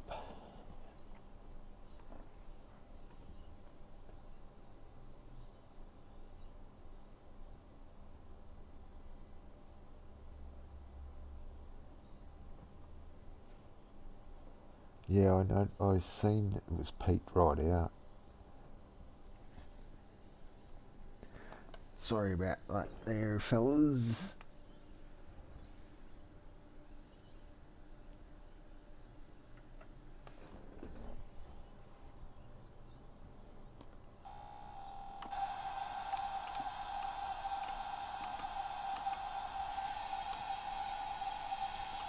Pretty shitty playing game.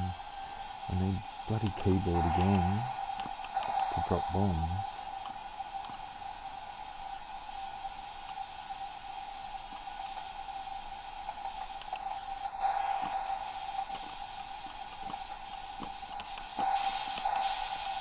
Oh, that was so close.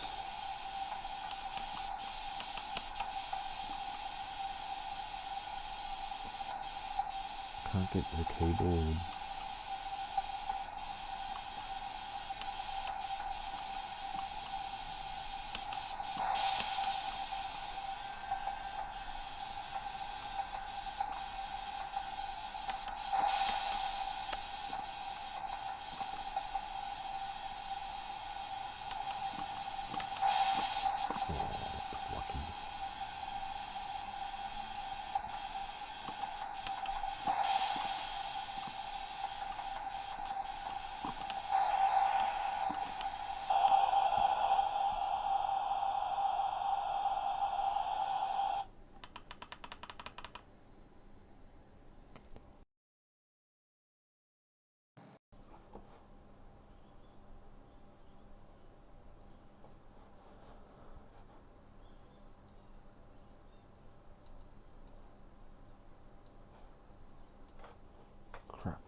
I've got to go take a piss. I'll set up, I've got, many demos on here.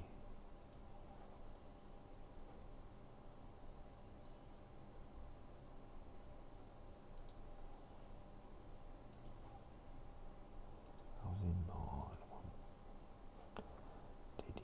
DDI5. Put crappy matrix. And watch crappy matrix while I go take a piss. Turn. There's no sound anyway.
Put a bit of light on the subject. Oh, look out, it's locked up.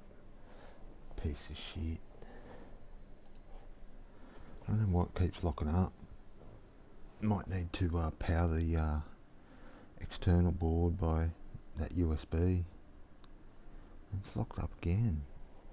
What the hell?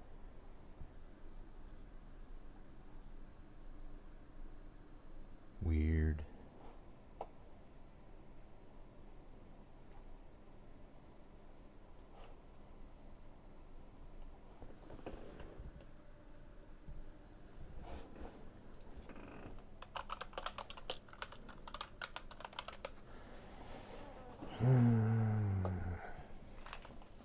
Need another ciggy. Going through this pack so quick.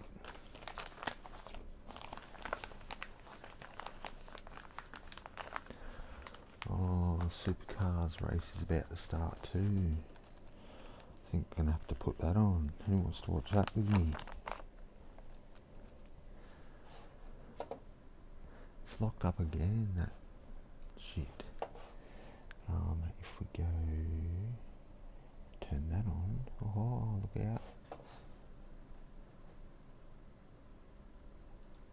Expecting conditions to start cooling off as the sun begins to set. Mark Scape alongside me, Jess Yates here on the front of the grid. Well, Mark, Brody Kostecki and Will Brown from Coca-Cola Racing have been the drivers and the team to beat for you so far this weekend. They'll start out of second and third on the grid. What'll it take to repeat of earlier today, a 1-2, the first ever for the team? Well, it's all about the start, Jess, and this man behind us, Brody Kostecki, has been the benchmark off the line. He went from there yesterday straight across to the inside and was able to dominate the start of that race, and he'll be trying to do the same thing. But young Brock Feeney behind us, he won't want to have anything of it. So this run, it's only 200 metres down to the turn-in point for turn one where we're standing. It'll be on for young and old. It's a ripper. So just talk us through I guess your process for a start, because we saw the beautiful start that Brody got yesterday, but his teammate Will Brown did exactly the same thing here this morning. So how do you repeat a good start when you've already had one? Exactly, and one of the things you've got to do is understand the grip level from the inside to the outside. So where we're standing on the inside here, it's the dirty side of the road with slightly less grip. The outside of the road is where Brody did that tremendous start from yesterday, and it's nice and clean. So you've got to know how much grip you've got there before you hit it with a clutch and be able to walk it off the line. It's a very, very coarse, aggressive surface here with low grip essentially, but with the Dunlop soft tyre, you've got to work out how you get it away. And what they've got to do now is be able to get the power to the ground with minimal wheel spin and don't bog it down. In terms of race pace for the Red Bull Ampol racing team, for Brock Feeney, do you think they've got enough today to take it to the Coca-Cola racing team? And how does he make sure that he stays in the fight right to the bitter end? Because we love the battle we saw between Kostecki and Shane Van Gisbergen yesterday. Well, that battle with unbelievable battle with those two guys. Young Brock Feeney, fantastic to be able to qualify on pole position, and if he gets to the first corner first, he's right in it, Jess. But at the same time, we saw the Coca-Cola Camaros through the course of the weekend, specifically in the previous race, where they were just absolutely dominant. We loved this race yesterday. Van Gisbergen down the inside of Kostecki. They were bumping and barging and pushing each other. It was as good as we've ever seen around here. So this is also going to be another repeat of exactly that battle. How does David Reynolds play himself into the race this afternoon? He's had really consistent qualifying across the weekend, but just hasn't been able to match it in the race. And we saw he had a bit of a horror race earlier on today. What does he do differently? How does he approach it this afternoon? Well, he's the front forward man, so he's in P4. His start in the previous race was the best of the lot. So he got off the line really nicely. If he's able to get a great start, he might be able to split these two Camaros behind us. If he does that, he's a big chance to win it from here. We've seen some qualifying improvement for Chaz Mossett, and he did a great job to finish fourth. How does he play himself into the game this afternoon? Exactly. Got to get to the inside, Jess. The vehicle positioning and the way you get to turn one, you have to limit the risk. And if he can get the car to the inside of the road and not get hit down there at turn one, that'll be a big part of the game. So Brody Kostecki is leading the championship. In fact, he's been able to gather a whole heap of points so far this weekend. Does he have that championship lead just a little bit in the back of his mind? Oh, I reckon he came in with 32-point lead. He's currently got 88 points, so he's got a 56-point gain over the course of the weekend so far. So for Brody, it's very early days to be talking championship, and anytime you can lead this championship, pretty proud moment for the young bloke. This is about 20% cooler. They absolutely celebrated when it was a 1-2 for the very first time for Coca-Cola Racing earlier today. The big question mark is, can they repeat it here this afternoon? We are edging closer to that question. All right, let's get amongst all the action on the grid now. I'll hand it over to Chad. Yeah, thanks, Jess. Will Davo is coming out of fifth this one. I just watched you take about 20 selfies, signed a few autographs. It's one of the great things about our sport, hey, Will, that you get to meet the fans. Jason's favourite. The kick-off. Yeah, there's a few trying to jump in, actually, have a crack. But no idea. I mean, just looking around, soaking up the atmosphere now, and great to be in WA. And you're right. I mean, there's nowhere to hide, which is what the sport's all about. Nervous now, but it's great everyone gets a close-up look. And you should know that thing. Face on in a sec, though, and get serious. This was an event where you picked up a race win last year. Did you think you got it in you to do that from fifth today?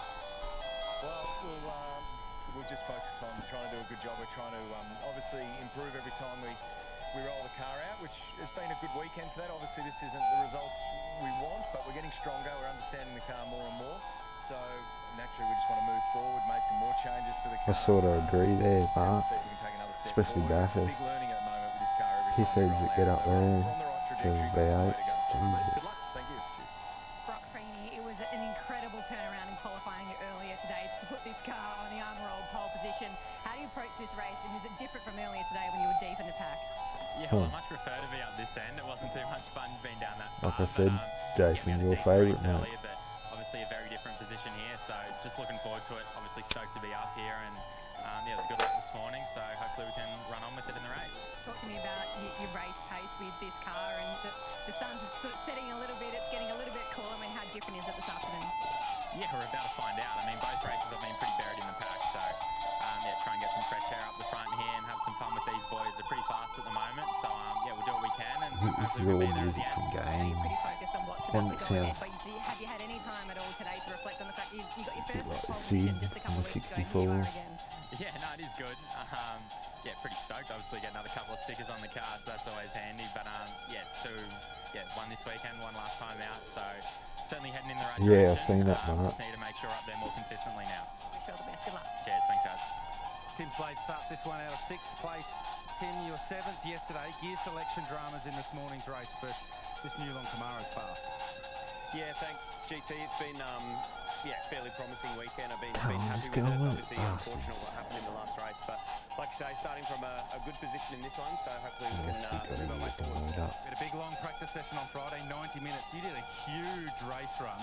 So do you have a clear understanding of what's going on with the tyres? I mean, we raced earlier in the day where there was a lot of sun, a lot of UV. It's cooling down again.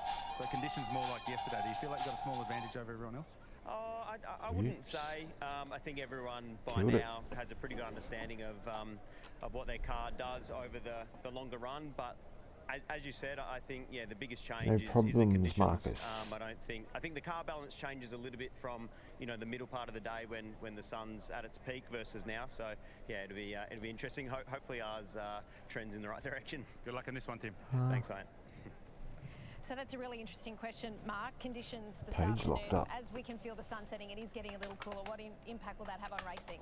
And it's windier too, Jess. Stupid Fox stream. Typical. Drop out just before the race. Actually think that it might hurt. There we go. Maybe not.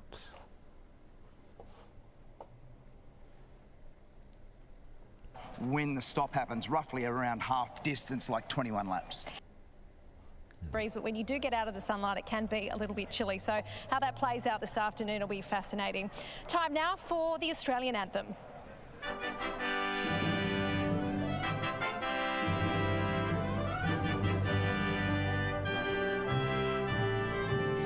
Australians, oh, let us rejoice, for we are one and free, with golden soil and wealth for toil. Our home is girt by sea. Our land abounds in nature's gifts of beauty, rich and rare. In history's page, let every stage advance. Australia fair. Kangaroo anthem or the Strains and new let anthem? us sing advance. Australia fair.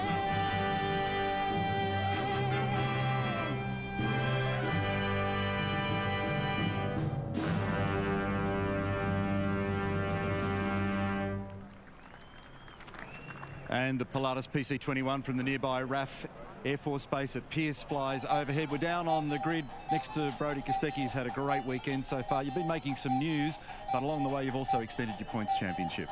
Yeah, that's always a good sign. I'm starting off the front row again here today, so hopefully get a good start like yesterday and try clear P1 into turn 1 and to see how we go from there.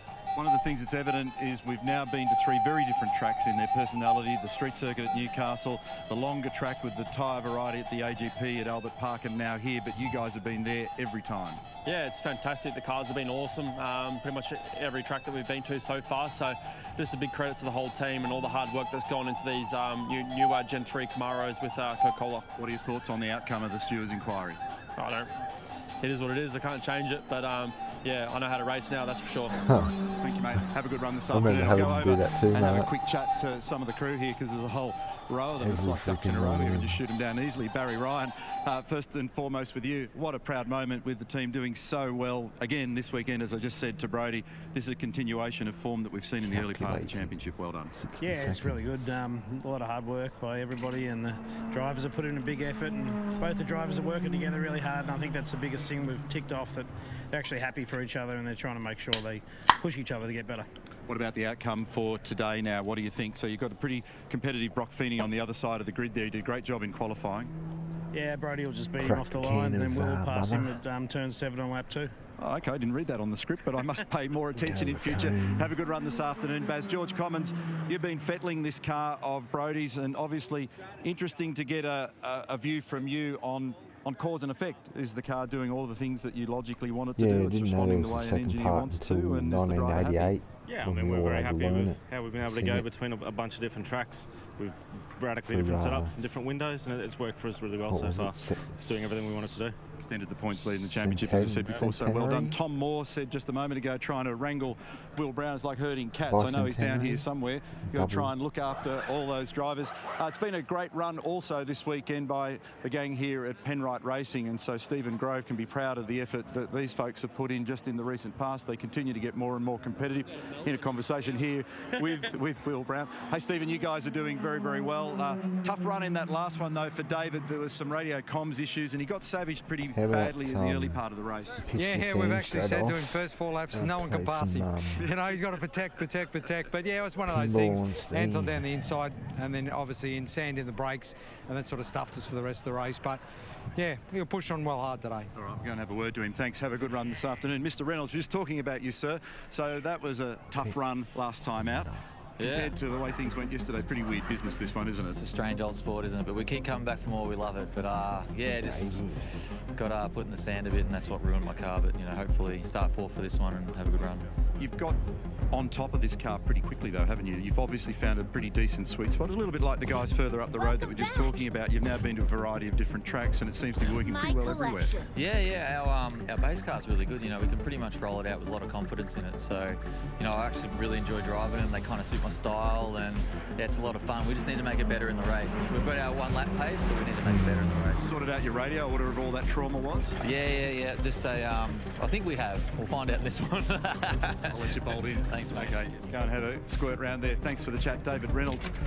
Looking further afield down here, it's been also a pretty decent run for Newlon Racing, and Peter Zuber has really turned this place around just in the last season or so. Your cars look great, competitive, and they're at the sharp end of the deal. That's what you want. Yeah, no, they're some can always pinball improve, efforts, but I think we should be happy at this point in the season, and hopefully just more improvements. Been a couple of little execute dramas, and you're an attention to detail guy. What are you and Matt and the rest of the crew doing just to try and tidy up in that area? Yeah, look, it's you know, they say the 1%ers. I think we've got to even concentrate on the half and quarter percenters. You know, there's just a lot of little things, and I think this is such a tight field now that you just can't afford to give away anything. So yeah, you're a racer with a racer's background, and you're an active racer.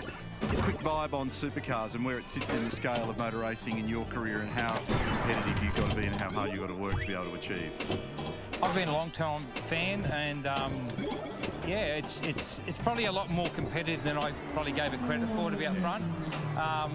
I'm learning every day and every week, and I think that's why I'm enjoying it, because there's so much to learn. It's great to have you investing in the sport. Thanks, Pete. Good to catch up. Nice run in qualifying there for Will Davison as well. He's bolted in. I won't actually disturb him. He was in conversation with his engineering group there at the moment. I wander back, though, Walkinshaw Andretti United, and for Chaz Mostert, they've been floating a little further to the top just in the recent past. It sort of started out a little bit quieter this weekend. Remember, he came into the round 32 points down from the championship lead in position number 2, Adam DeBore. Sort of tell me about your weekend. Is the car doing what you want to do, and what are the expectations for this afternoon? Yeah, we were pretty poor Friday and Saturday, so you know, we had a good hard look at ourselves and came up with a bit of solution for today, and but you know, today's kind of day one with it, so we're pleased to qualify where we have. We made good progress with a race yesterday, in the first race today, and we think we can build from that today. Have you got enough in the way of firepower rubber-wise to get through these 2 stints in this race with the compulsory stop? Yeah, that's not a problem for us. We're pretty happy, so hopefully we can have a good opening lap, a nice clean start, and then go from there. What's been the real challenge trying to get on top of the Mustang? What's been the real head-scratcher for you? Just learning this car and just trying to find the window that it likes to be in consistently. Like, we thought we had a good car at Newcastle. You know, Grand Prix was a bit mixed for us, and that kind of led us down a direction, and we've had to kind of come back a little bit. So I think we're in a good space now, and I think that will bode well for the rest of the year. All right, thanks for the catch-up this afternoon. Not enough time to be able to have a chat to Chaz. Good luck, old buddy. Thumbs up? Yeah. Have fun out there. He's going to do 42 laps. He's going to do 100 kilometres. He's got a little sparkle in his eye, so let's see what he can produce. He's alongside Thomas Randall this afternoon. Brock Feeney on the pole. Cracking day in Perth. We're about to enjoy some more fantastic supercar action.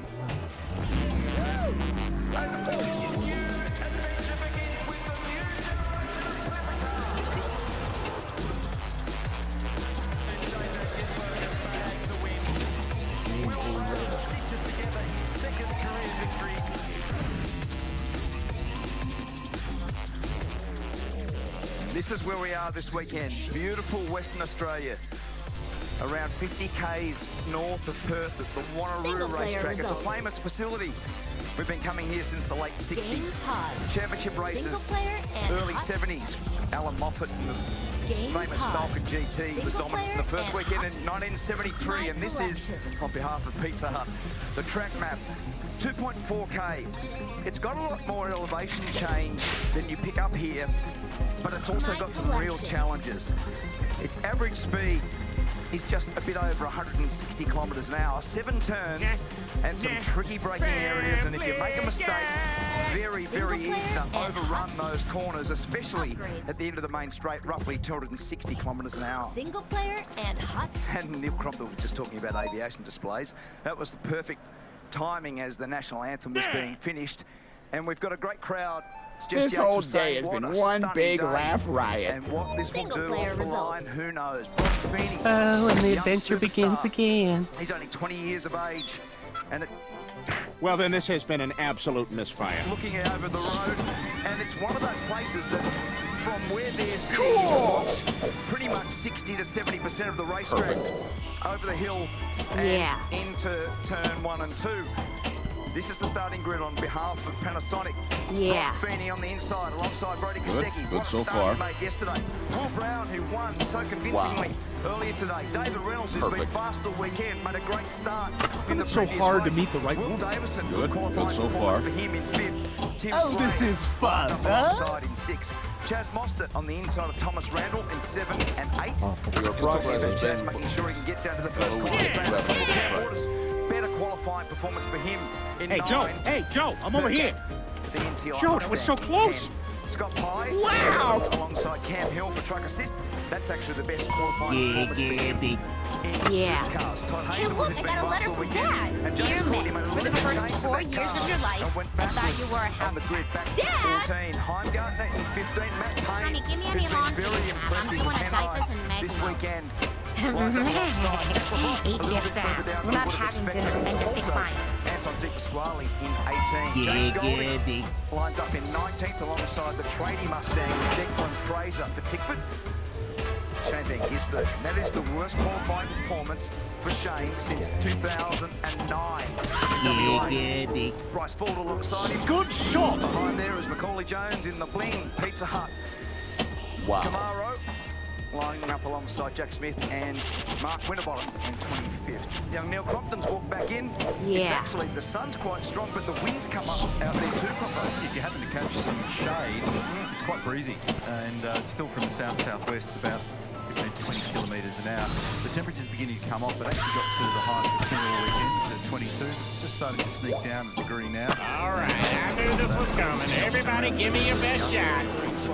It's the other table in somewhere. They're off on their formation lap now. This is going to be an interesting drag race down towards turn number 1.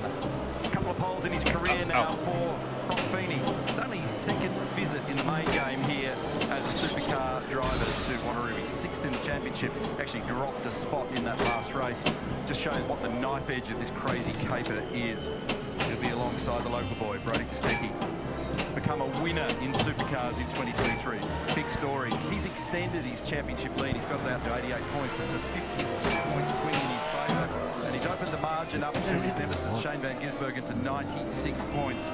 We'll keep an eye on what progress and what damage control they can manage. Triple 8 Race Engineering and the Red Bull Ampol team from 21st position for Shane. That was really close. Their other man on the pole position at the moment, and that's a great story.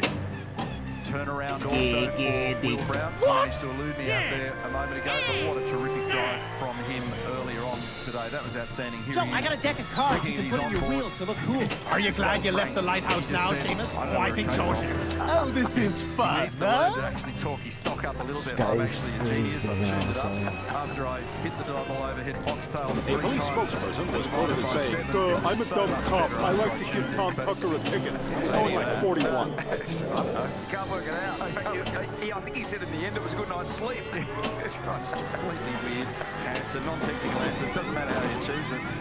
And he said, I was with you. I thought Brody was actually waiting, preserving tyres. They were standing around. How you coming on that novel? I was losing ground here. nothing I can do. So it's quite funny to listen to exchange between them. But there's a great camaraderie between those drivers. But they've got their race faces on now, and they'll have to sort it out between each other because they're not. Second row of the grid on the inside. All right, let's wind this thing into a frenzy. Mark Markham. Yeah, I'm frenzied up, mate. Let's use the word unpredictability. We worked hard for years to bring a car that was unpredictable, much harder for drivers to drive. We're seeing that. Look at the championship point score. Look at the grid that we've got. We don't know. I get everyone ask me, Larko, who's going to win? I've lived through the Skaife era, the Lowndes era, the Wing Cup era. It was like a dentist chair. Enjoy 42 laps of unpredictability. Dentist chair with no anaesthetic, in fact. We've had a win for Shane van Gisbergen. We've had a win for Will Brown. Who is going to prevail in our third and final race here this weekend as we stand by for a green flag and an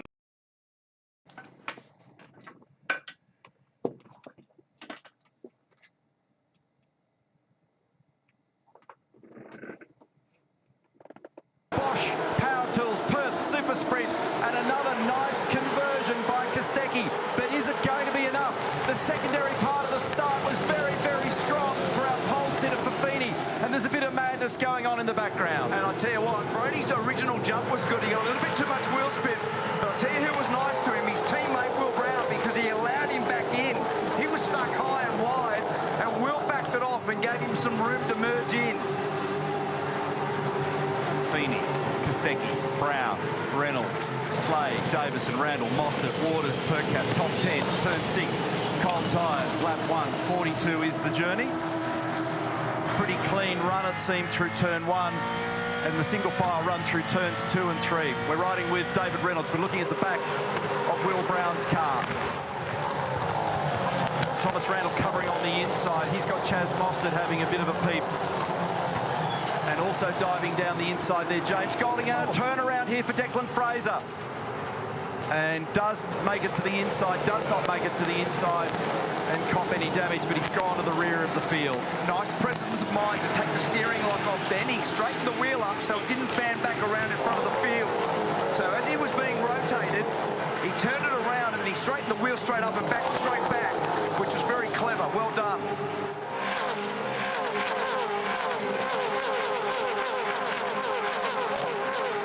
Wow. That's the sweet song of Gen 3 supercars. 25 of them over the top of the Bob Jane T-Mart's curb cam. Over the top of the hill at turn 5. Feeney's got 3/4 of a second over Kostecki. Brown, Reynolds, Slade, top 5. Tim's just dropped back a little bit from the quad at the front of the field. Reynolds is staying in touch. He's only just a little over a second away from the lead. Now, in the first race of the weekend, we saw people with divergent strategies. They stopped Van Gisbergen and Hazelwood laps 27 and 28. They stopped other key runners around 17 and 18. But in the race earlier today, people split it in half, 21 and 21. So what's going to be in action this afternoon now, as everybody applies what they've learned from those first couple of races and the changing track conditions, which for the leading group in that previous race showed very little in the way of degradation. Others had a lot more. But what you sometimes find when you get to this third race is people get a little bit crazier, a little bit racier. They can afford to take a bigger swing. And watch this battle here for second and third, because Brown's actually having another look here at his teammate. Is he actually going to have a dive down the inside? He's got pace. He has got pace. And Brody is not going to argue. So that leaves Brody a little bit vulnerable now to David Reynolds. So if you're a little bit further back in this third one, you might try something a little different. Yeah. Because you've reached a point in the weekend where you've just got to do something that's a bit unorthodox. It does look like David Reynolds' pace is stronger again too, Neil. Last time it looked like it had too much oversteer. Let's have a look at the start, because the initial race jump control was very to equal. all teams, 15-second time penalty to car 34, driving infringement. And very equal start, but it was able, watch there, as he was trying to get in, Kostecki, Will Brown just pulled back and let him in, which was really nice. Here we go, here's the onboard shot for Feeney. You'll just see the Camaro on the left-hand side, but he was able by the end to go in there pretty much line of stern. He gets a little bump. That little steering correction was a little bump from Brody, but he gathered it up nicely. On board now with David. I'm surprised overall. That's the worst start that David's made for a long time. But I'm surprised by the quality of the starts in these new cars. Everyone's been very good. Yeah, they've got onto it pretty quickly. Their procedure's working well. And so this is what happened back in the pack, and it means that Jack LeBrock, as a result of actually, I think Jack might have got a bit of a helping hand there as well, and up and over the curb. Jack Smith was in behind Jack LeBrock, but the deal was in the end that Declan Fraser got turned around. So there's a 15-second penalty hanging over Jack LeBrock's head now, unfortunately, and that is Fraser in the trading entry disappearing to the right. That's the view from Shane Van Gisbergen's car. So unfortunately for LeBrock, who was the car that was off the road at the start and clobbered the sign down there as well in the truck assist entry when he dropped the clutch. It's been a pretty fraught opening lap for him. Watch what he did with the steering there. That was really well done. He had all the opposite lock on. As it spun round, he was all of a sudden going to fan the front of the car, and he would have got hit by other cars. He straightened the wheel up and just reversed up the road. Very nicely done. Well done. Reynolds continues to apply pressure to Kostecki. Mostert in a great battle with his old buddy here, Cam Waters. This is for 8th and 9th. Will Brown's done the fastest lap of the race. That's worth 5 points in a sprint race. These two spend time together off the track, and more often than not, they've spent a bit of time together on the track. Sometimes too close. Well, they used to run into each other as teammates, didn't they? And then they've obviously in different camps have had plenty of history also. Every time they're together, you go, oh, here we go again. Encouraging run here for Nick Percat, who's a little further behind. We're looking at the J-Car driver's eye view for a point from Cam Waters' right-hand seat. And you can see the Chaz's car just sliding a bit now. In the other direction, he's also got Nick Percat right there as well. So a chance to just momentarily relax, briefly in top gear over the top of the hill. And it's an equal distance between the mobile cars either side of Cam Waters in the Monster Energy there, Monster Energy Mustang there at the moment. 0.4 of a second is the gap between Feeney and Brown. He's cruising up closer to our race leader. And Brody's still got his hands full at the moment. It's only 0.3 of a second back to David Reynolds. There it is. This is what it all looks like at the sharp end of town at the moment. And James Golding again has made really good ground. Neil, he's made 4 positions. In fact, that's more than anybody else in the field. See, those concrete aprons are being used at 4 and 5 a lot more now this weekend to try and take as much load off these tyres on these cars as they possibly can, because they are deliberately designed and prone to more sliding. Working on lap 7.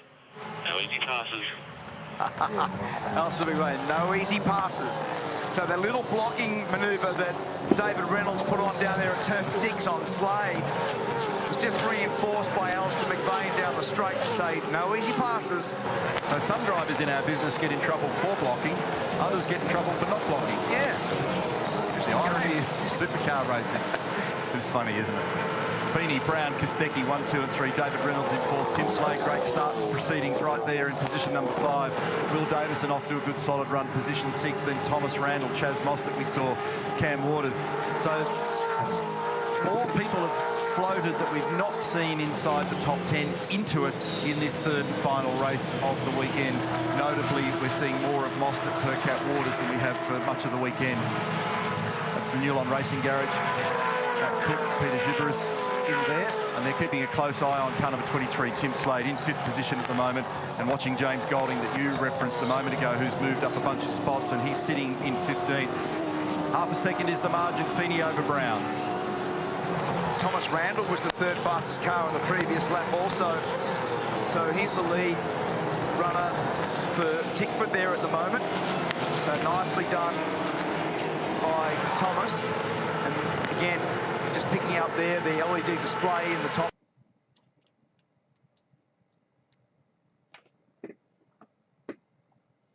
The spectators this weekend will be appreciating their extra information. There's Golding there battling, just putting pressure on Heimgartner, trying to put a manoeuvre on, and this is on board with James Courtney. And that's a nice little manoeuvre down the inside by Anton Di Pasquale on Matt Payne. It's just opened up a tiny bit 1st to 2nd at the moment, Mark, on that last lap. It's now 3/4 of a second, Feeney over Brown.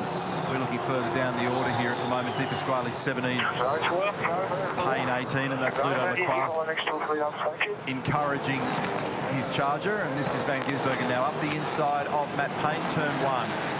And that gets him to 18th position from 21st. Jack LeBrock in behind them. This is an illustration that doesn't matter how skillful the driver, how great the car, that if you do give away those few hundred metres at the start and the congestion on lap 1, it's so hard to make it back up. So Van Gisbergen at the moment is 12 seconds from the lead. Bunnings Trade power pass, and this is the manoeuvre we just spoke of. Aggressive last-minute braking with nice control and nice brake modulation. This is how it come about. Matt Payne was too sideways off the exit of 5. It gave him track position, gave him room to race, and then was able to sneak up there without a bump. Nicely done, authoritative move, well executed. Voice you heard just prior to the Bunnings Trade power pass replay was Van Gisbergen saying the rears are no good. Oh. That was him on the radio. So they're already starting to slip and slide at the back of the car for him. We'll keep a bit of an ear out on that one and an eye on what they do from a strategy standpoint, because both of his races this weekend so far, they've run him longer, and on the first race for Saturday, they ran him quite long, lap 27. Yeah, and there's probably an argument for later race. Is the degradation going to be lower today?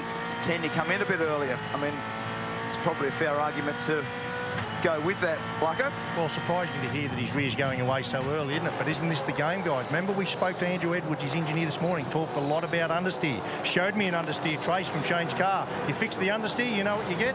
Oversteer. Very basic. Yeah. I like it. Tim Slade's in early. Clear to go, mate, John. Clear to go, mate. Clear to go. Clear to go. So what Lucko's referring to there, if you've got understeer, you haven't got enough front grip. If you fix the front grip, all of a sudden the front of the car is good, the back of the car is not so good. So then you get oversteer. So although that sounds basic, it does actually work very similar to how Mark gave us that rendition. If you do a quick analysis of the 25 drivers, there's only ever going to be a couple of them that say that they've got a pretty well-balanced car. Most of the time you'll hear both those terms and you'll hear quite a bit of it. Yeah. We're watching car number 3. And we're looking at Todd Hazelwood chasing Cam Hill, who's just on the verge of the top 10 here, Cam. Had a chat to him earlier in a wander around in the garages. And the mounting that supports the gear change mechanism in the car in that earlier race. A couple of cars that had that little challenge. Thomas Randall going the long way round down there at the final turn. So hopefully that gets rectified and is all sorted. But Cam's actually in a nice position here at the moment. Still really early days for him in the Supercars Championship. He did the Dunlop Series successfully last year. Meantime, Fullwood and Jones from Brad Jones Racing have both come in on this lap as well. Cars 14 and 96 in and out. Casey Fullwood. Left side drives, you should be out into clean track. McCauley. Yeah. And I think that Thomas Randall may have conceded that position down there based on what happened at turn 7 on the previous lap with Cam Waters. So he was well wide. I think he actually gained from it. But either way, Cam's just climbed up over it now, moved it up into second position. And that's in the foreground, Chaz Mostert. That gap that we reported was back to 0.4 or 0.5. Feeney to Brown is now dead on 1 second. So Feeney's got really good pace. He's been able to just sneak away a little bit from Will Brown. And if you consider the dominance and what Tom Moore, Will Brown's engineer, described as a masterclass in the previous race, this is now a very, very good performance by Brock Feeney to put a gap on the guy who was clearly the fastest car in the previous race. Brody Kostecki said to Jesse Yates and I after it, he said, all I could see was this disappearing Coke car in front of me. There's no way I can hang on. There was evidence of the speed for Brock, though, in the qualifying for the previous one, but he messed up the last sector, and so that really cruelled any opportunity for him in the race. So, unfortunately, I think he got to 13th in that previous race, which wasn't a bad recovery, but it's so hard to do from further back, and that'll be what they're trying to achieve with Van Gisbergen today. He's up in 14th now. We haven't had any significant pit stops up the front of the field, but we've had 4 or 5 further down the order. James Courtney actually has just come in. It's been a solid weekend, but he was in the commentary box earlier lamenting the qualifying for this one. Didn't get it quite right. Not too early. You've got a very clear running, not too early. Nice and square out on the board.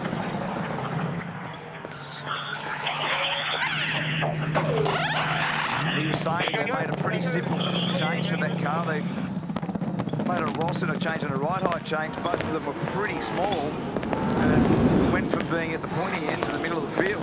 Yeah, so that's why one of the reasons I asked George Commons on the grid there before about, from an engineer's standpoint, are you getting all the logical things when you touch the race car? And they appear to be quite sensitive. So small changes seem to make big differences. So for some drivers, if you tweak them hoping that you're going the right way, it's turning out to be the wrong way, and it can have a pretty significant impact. We've seen quite a few go from 0 to 0 and the opposite with only small tweaks along the way. Heimgartner and Di Pasquale arguing the case into one, and Matt Payne in behind looking to profit. Sliding out the other side, Matt Payne, and that just hurts those tyres a little bit. So we're on the 16th of 42 laps. Well done, Matt Payne. Then he could have gone on with that through that little kink between 2 and 3, and the way that the cars are configured when they're grip limited and they're sliding, there's not really room to get them through alongside each other. So he came out of the throttle just gently, and when he reduced the throttle, he was able to just blend in behind nicely, no contact. We're hearing a lot of rears on the radio. That was Heimgartner. Was it? Yeah. Tony Woodward, his engineer, in conversation with him. He's under a bit of pressure here at the moment. So there's a bit of pace intensity out there at the moment, Mark. I mean, if you look at the difference between the current lap time and the best lap time, there's not a huge difference, certainly at the sharper end of the field. And I've been watching sector splits between Feeney and Brown. Brock's fastest in sector 1, and that's where he's getting his best gain at the moment. And Brown's quickest in 2 and 3. As we look at the replay here. So that's Van Gisbergen getting up the inside of Heimgartner, who actually got into the gravel on the outside of the turn. But one of the things that you picked up on earlier in the day was Feeney using third gear at turn 1 and at turn 7 as well. Yep. Which was interesting, just to look after things. But he's got just a tiny little advantage over Will in the first sector. Typically, there's not much in it in sectors. Well, in this lap, it's almost swung the other way, but it's really finite. It's a tenth or less in each of the sectors, but the first sector of the racetrack, which is from the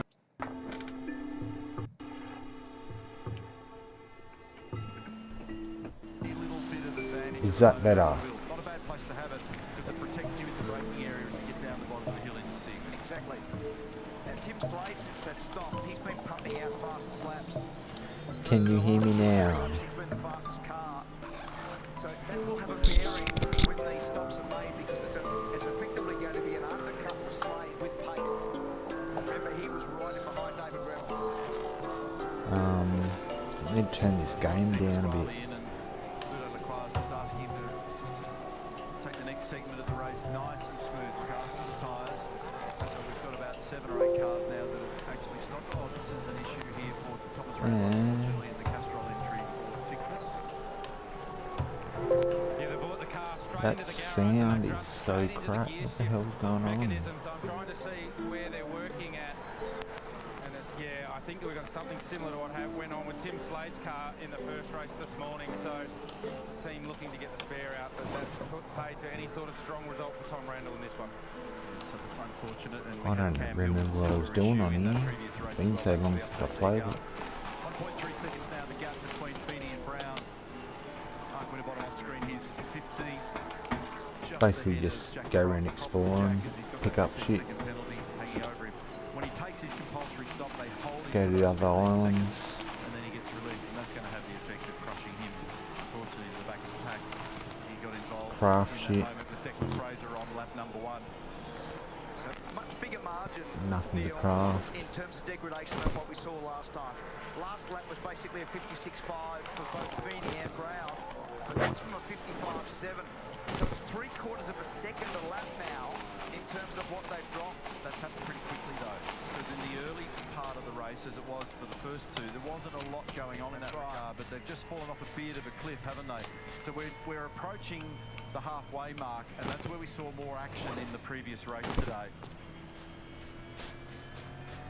Matt Payne is the car that you can see on screen there, and the Penrite Racing entry. Pretty good exit pace over the top of turn 5. Enough to have I've been talking all the way, Mark. Why didn't you say something? And does it nicely. Andre doesn't bother to fight. A couple of Kiwis, and he tries to crisscross. Oh, your fault, bro. The other side. Don't do that. Don't do that. Matt chases him down. Basically, you got to survive in this game. You can kill shit and eat it and make fires and. Now this is going to be interesting to see where Slade is versus Brody. There's Slade. What the hell? So fucking microphone just dropped out again. Now that will go away because he made the stop early. As you often.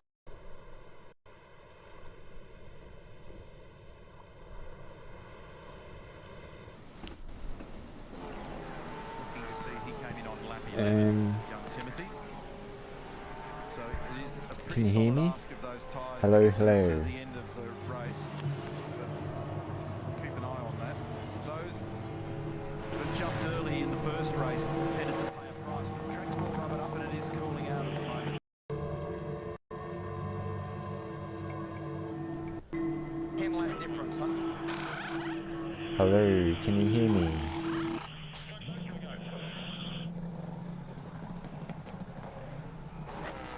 Stops.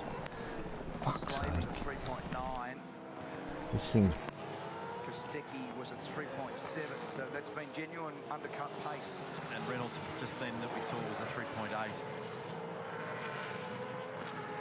Best stop I can see so far has been Bryce Fullwood from Brad Jones Racing with a 3.2. So the first car in the queue that's taken the compulsory stop now is Tim Slade. He's 16th and he's 30 seconds from the lead. In behind him is Brody Kostecki. So that undercut benefit and good pace that Mark described has certainly helped. And then it's David Reynolds tucked in behind him.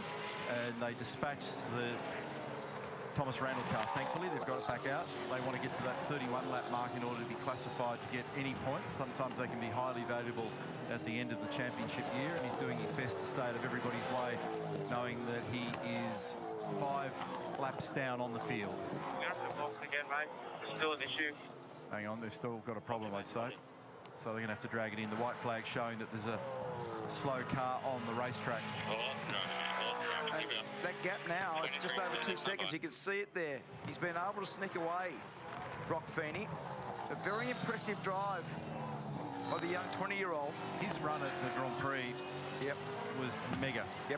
And he's run in Adelaide last year, and he demonstrated supreme concentration. He didn't blink, didn't make a mistake. There he is, and he's doing the same today.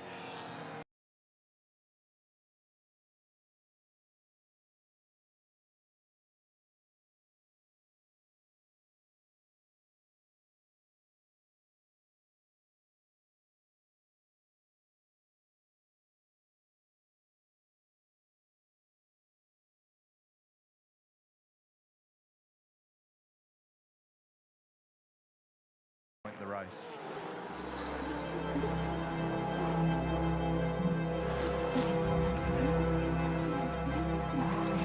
He's in and he serves his 15 seconds off the back of this. And Will Brown is going to hit at the end of this lap. I just heard Tom Moore call. So I think there's undercut for Slade. He's got to put it in near Will Brown. This will be interesting. Don't come across too early. So pressure on Erebus. This team operating very well.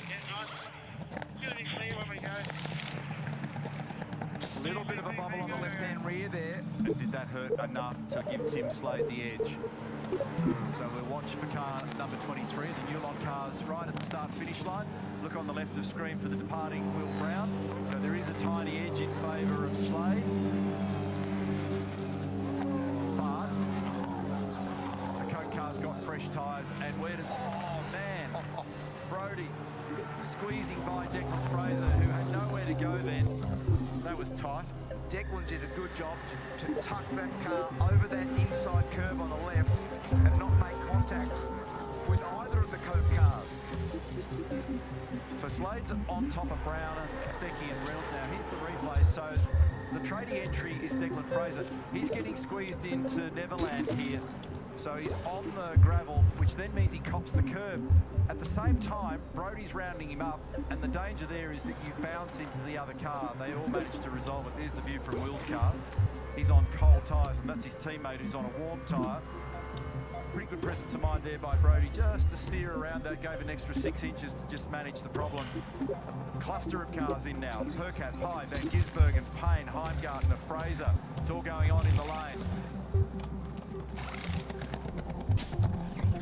They do it with such skill and ease. Yep. Did I see 3? I think it was 3 tyres. Yeah, but the point I was making is just those 20 kilos of wheel and tyre. They do it so brilliantly. Yeah, they could have done. 4 tyres for Van Gisbergen. Right. So that's the first time you said it all weekend. I wonder whether someone's going to take a punt on this. Yeah, I think I accidentally got it backwards. I was thinking about 2 tyres yesterday in the Hino Hub and I spat out 4 and got a confused head. But sometimes what happens, if you're down far enough, it is worth taking the punt just to see what you can yield. Let's get to Chad. Yeah, 2 other teams have tried that so far. At Tickford, Tom Randall tried that earlier today, took 3 tyres in this morning's race, and Jack LeBrock took 4 tyres with his 15-second penalty. So some of the teams at the back just trying something if they do catch a late race safety car. Yeah, you may as well have a go at this point of the weekend just to see whether there's anything you can shake out of it as Cam Waters blends back in with his teammate James Courtney down at turn 1. Now it's a 9.5 second margin between Feeney and Mostert first and second. Golding's actually up into third, and we've only got 4 cars to stop. Feeney, Mostert, Golding and Winterbottom. So Slade is your effective leader. Will Brown's just been able to get him, I think. Just saw on the... Yeah, so Brown's been able to put a manoeuvre. Good job, tyres. Yeah. So now, this will be interesting because what Will Brown's got to do is decide as to how hard he's going to use this tyre now to get the gain he needs to get to be able to park himself in front or near Feeney, because remember the margin was 2 seconds before the stops. So he's got to find 2 seconds, and they may not be that hard based on how much degradation we saw right before the stops. Again, has the longevity that they're able to stretch out of the tyres for Red Bull. So you've got Feeney still out there in the lead at the moment. He's got 30.4 seconds over Will Brown. We know that it roughly takes 27 seconds on average to transit the lane, plus whatever you do with wheels and tyres. The best that we've seen this weekend has been in the low 2s. If you don't get it quite right, it'll be a 3-second stop when you add the additional couple of wheels and tyres to that whole equation. So you're going to be looking at, let's roughly call it 30 seconds, and it's a 30-second margin at the moment. So that's how tight it is if we used averages. We looked at most of the 2 tyre stops so far, you'd call them an average of 3 seconds, plus 27, 30, and the margin at the moment is 30.4 seconds between Brock Feeney and Will Brown. So really, whilst at Red Bull they had the opportunity to do 4 wheels and tyres for Shane, they don't have the math to do that in the case of Brock, and that's normal. It depends on where you are in the field as to whether you can try and pull that trick. And here he is, he's in now. Let's get to Larko and describe this one. It's really critical. It is a critical one, Neil. Our young Brock Feeney, he's a future champion. Let me show you why. It's just not the pit stop, it's where you stop and how you get away. Now, they're going to choose to do 2 tyres. They're not prepared to risk the extra time, the extra 4 seconds to do the extra 2. This is a spare tyre. Let's watch this. This is going to need to be 3 seconds, no longer. Will he be on the mark? 1, 2, 3. Little bubble on the front there. That's more like 4 seconds. Dropped it nice. He went. You saw the bubble, and you saw he went that far past his mark. They're the little things that make the difference. He's been able to do it. I think he's going to do it. Yeah. And that car just behind there, that's Will Brown. So that's actually a bigger gap than I thought it would be. Far bigger than I thought it would be. Yeah, I thought it was going to be far closer than that. We've sold you a pup there, folks. Sorry about that one.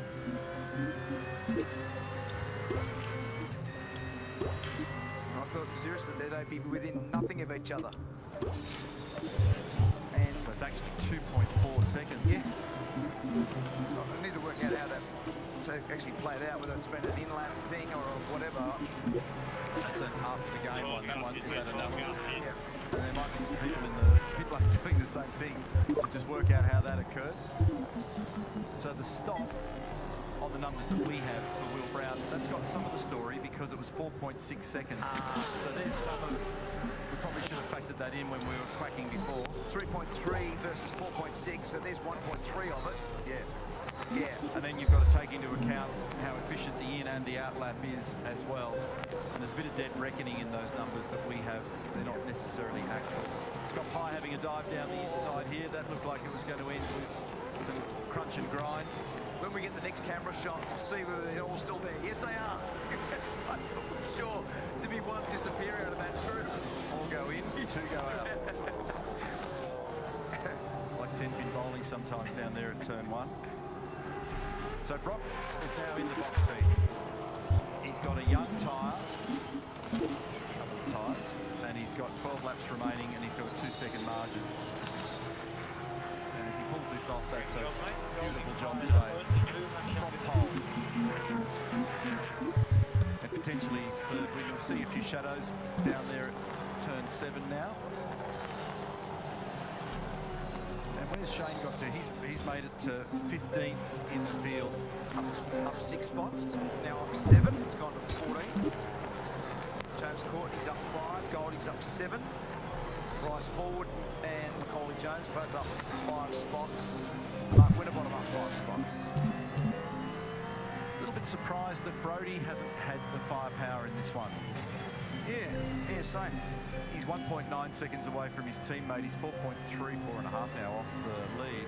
And if anything, he's vulnerable to David Reynolds on the computer numbers that I'm seeing. He's only half a second up on David Reynolds.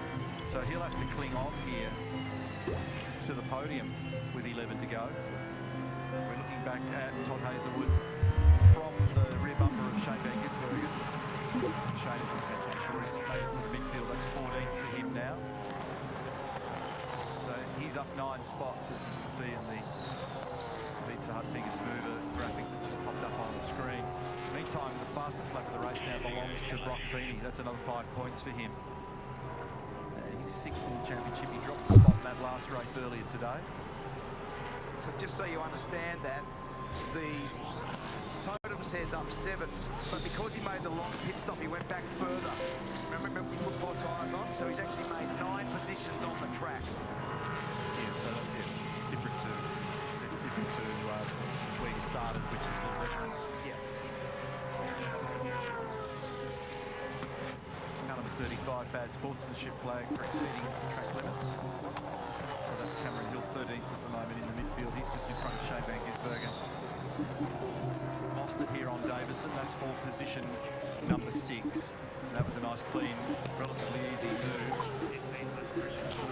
And Feeney's done a Van Gisbergen-like performance in this one because not only has he got the 3-second lead, he's just done the fastest lap of the race. And it's one of those ones just caps off what has been a great afternoon for him. It does show you what track position does, right, Neil, because Will Brown had a very similar performance, showed very similar pace and dominance in the previous one. So when you are at the front and you can dominate, determine your own track position, determine your own strategy, ran long into the race, it's worked pretty well for Feeney as a consequence of his qualifying performance and then making a nice start. That's been one of the points that several of the senior drivers have been making for a while. Chaz Mostert's been quite vocal about that, even with the previous generation of car. We generally, the industry undervalues the real importance of just having that lead position and the ability to run at your own cadence, to do what you want when you want. So it's 3.1 seconds now, Feeney over Brown. He's marching away, 8 laps to go. There's still intensity between Brodie and David Reynolds though, so there's our race leader. There's the gap back to second, and you can see just glimpses in the background of Kostecki v Reynolds. There it is. It was a little bit tighter a moment ago, just drifted ever so slightly, and then Slade next to Nick fifth, and he's under threat now to the extent that I think that Chaz might get down the inside here, and he is going to do that with relative ease. So this is a good back end of the race run here for Chaz. Yep. And stopped on lap 27 for him, so that's the benefit of young tyres. And he's worked it quite well, hasn't he? He has. That was a nice pass. Nice and deep in the brakes. Stopped the car nicely. Just go back and make sure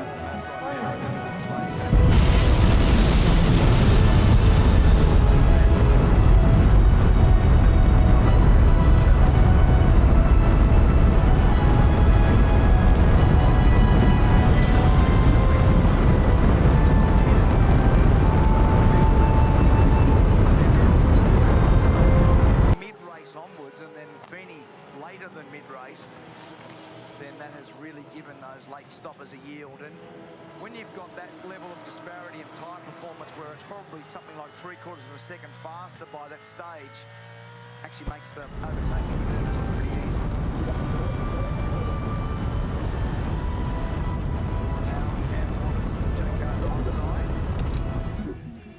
And he's parked right in behind Will Davison. And he's just trying to position himself here under brakes that he follows Davison through, and they'll escort Slade slightly wide. As long as he can stay on the throttle nicely to get through here, they do. Oh, that is so close. Again, nice car control by both Cam Waters and Tim Slade to get that through that little section, little pinch point through the S's. It's a great shot at Bob J. T-Mart's curb cam on turn 5 there. So fast, you don't realise how quick that is off the back of there. That's over the old 100-mile-an-hour mark. It's over 160 kilometres an hour where that curb cam is positioned.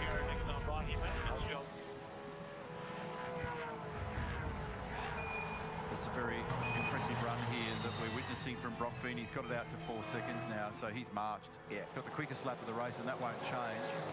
And he's just disappeared. So he can effectively bank 105 points for his trouble unless he has a mechanical or a brain fade. And I think either of those are highly unlikely at this point.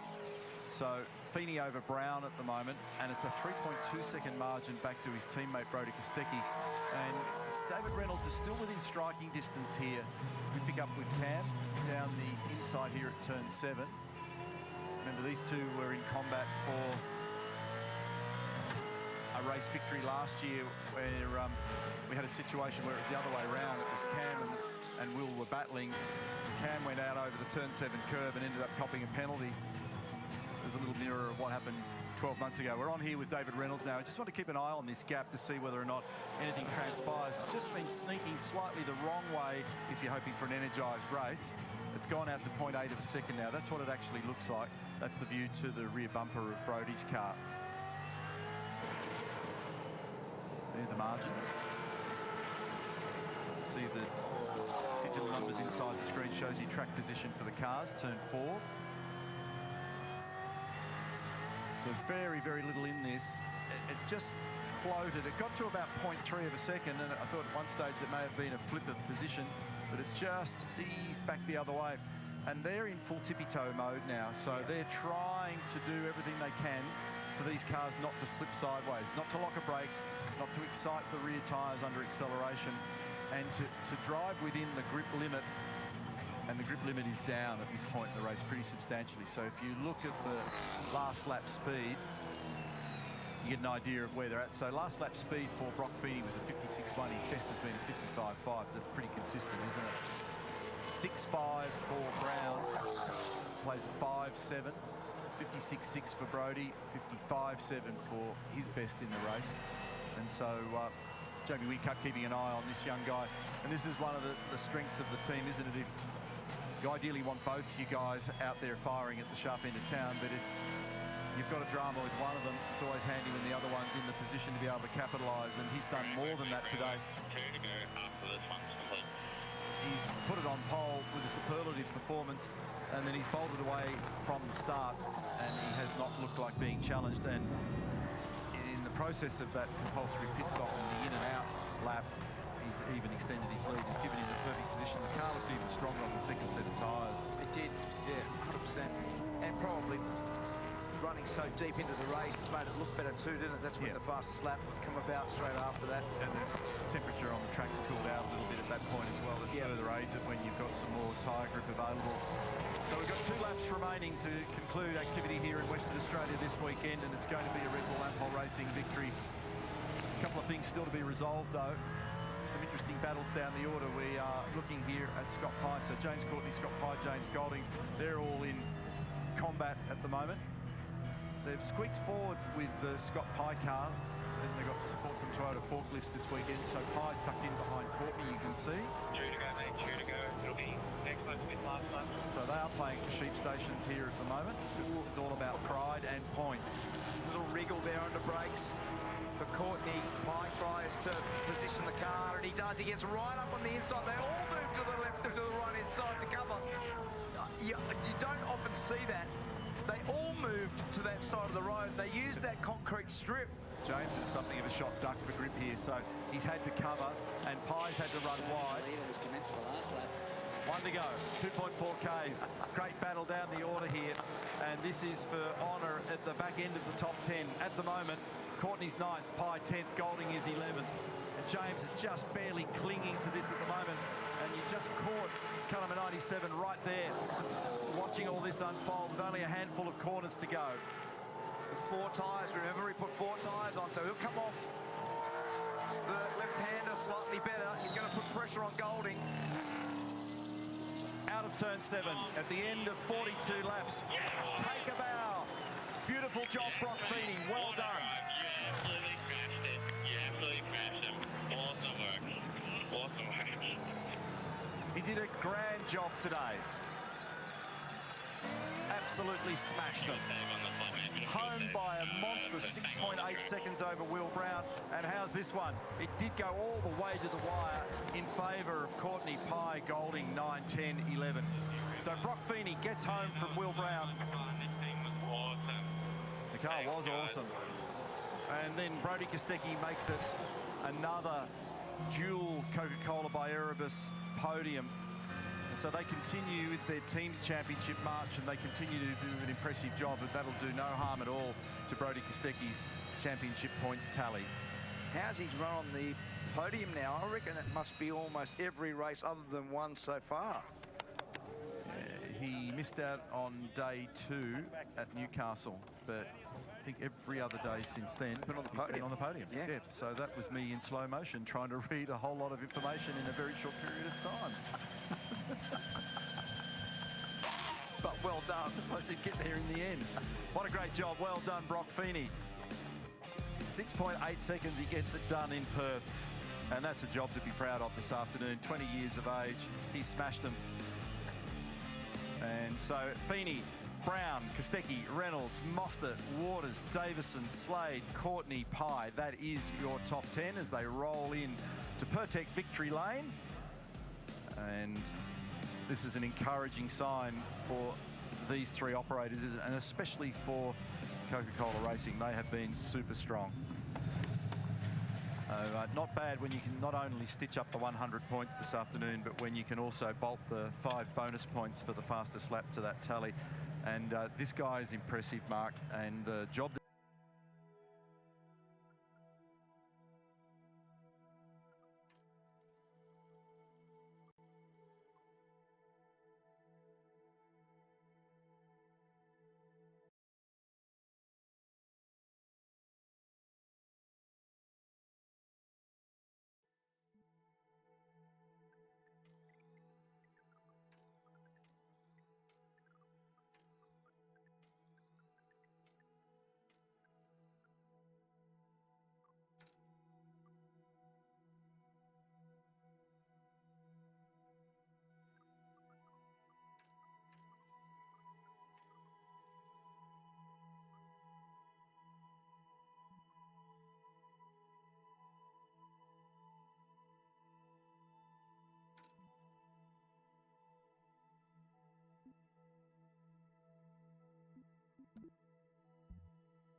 This is fucked.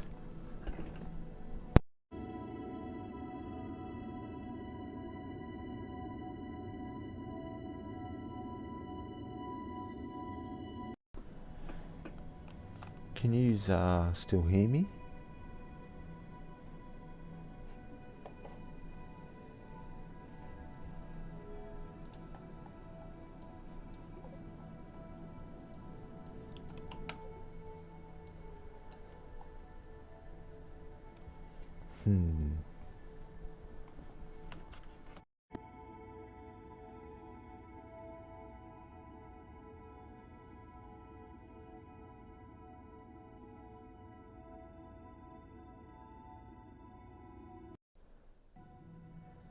What the hell's going on? Can you hear me? This thing's freaking doing weird shit.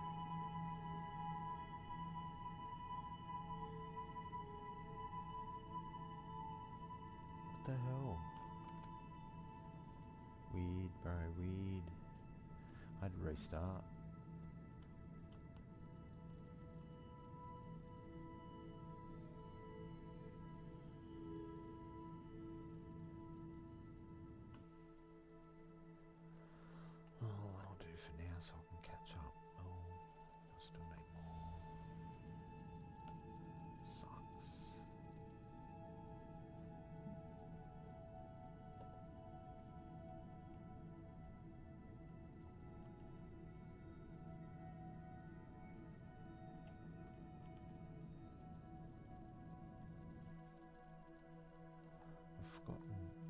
Forgotten how to bloody rendezvous.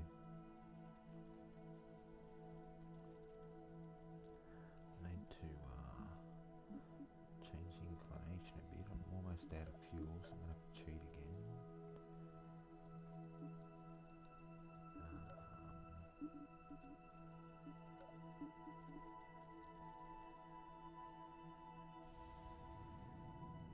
Bring this up a bit.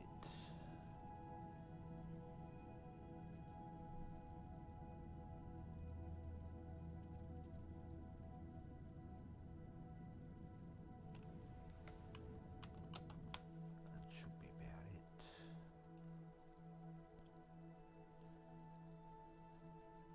And then we need to catch up with it.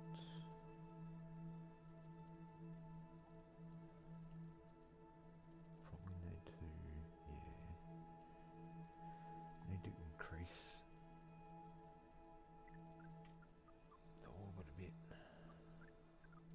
or it'll go crashing back to Earth, Kerbal.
useless. I suck.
Or something later. I'm just gonna might as well just land it.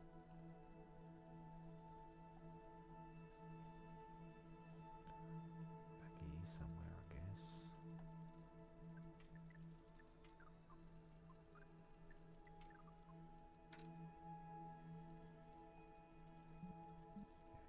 Retro.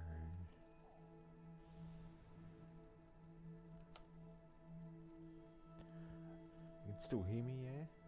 Or is this broken dead again? It's weird.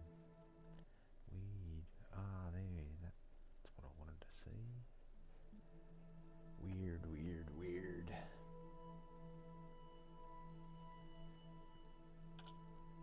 Come on. What the hell? Retro, not further out. I'm going to the mun. I'm out of fuel.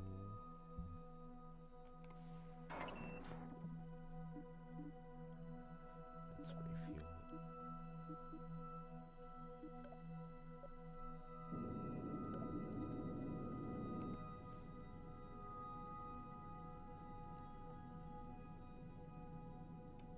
Now we'll get somewhere. Gotta land Valentina back on Earth. Okay.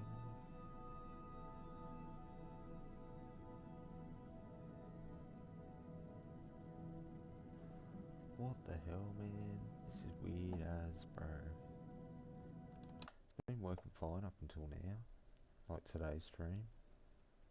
I just tried turning it up a little bit more, but weird as fuck.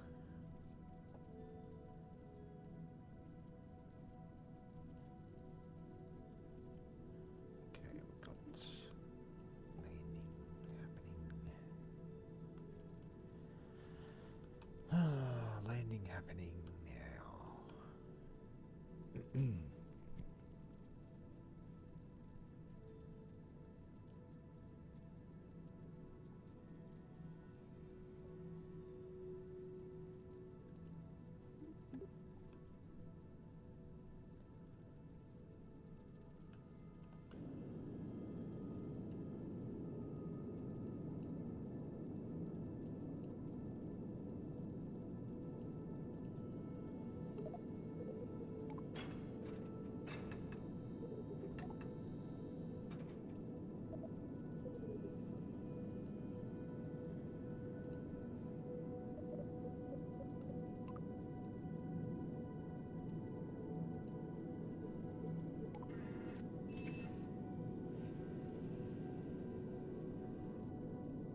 Oh, just stuffing around there, Captain Ron.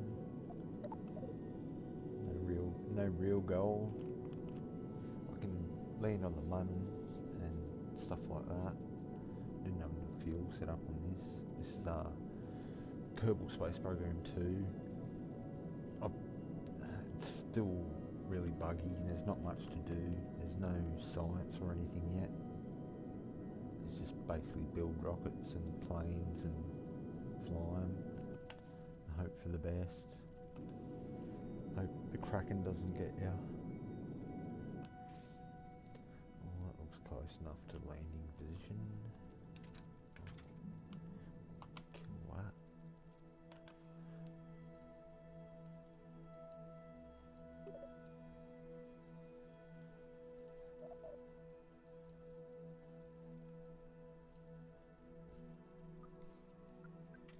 Looks like we're gonna land in the dark.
Crash and burn.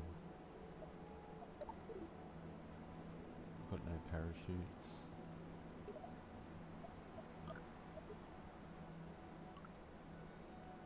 Lights. The parachutes are there on the side, but they've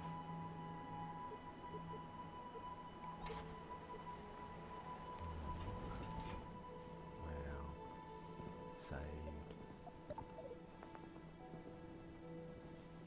Saved under a kilometre. That's pretty good. Suicide parachute shoots. Yeah, good one.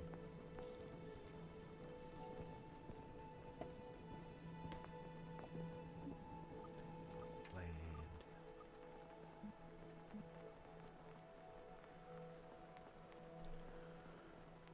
Oh, I think that's enough streaming for me for tonight. I think it's been going about 3 or 4 hours. Probably my longest stream. Most viewers. If you're still there, Captain Ron or Marcus.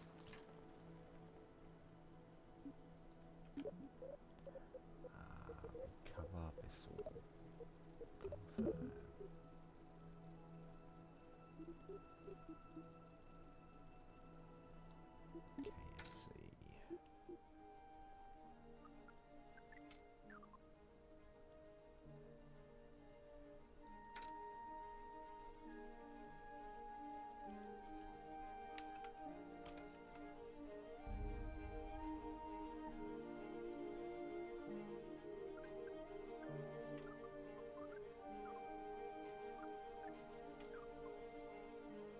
Confirm.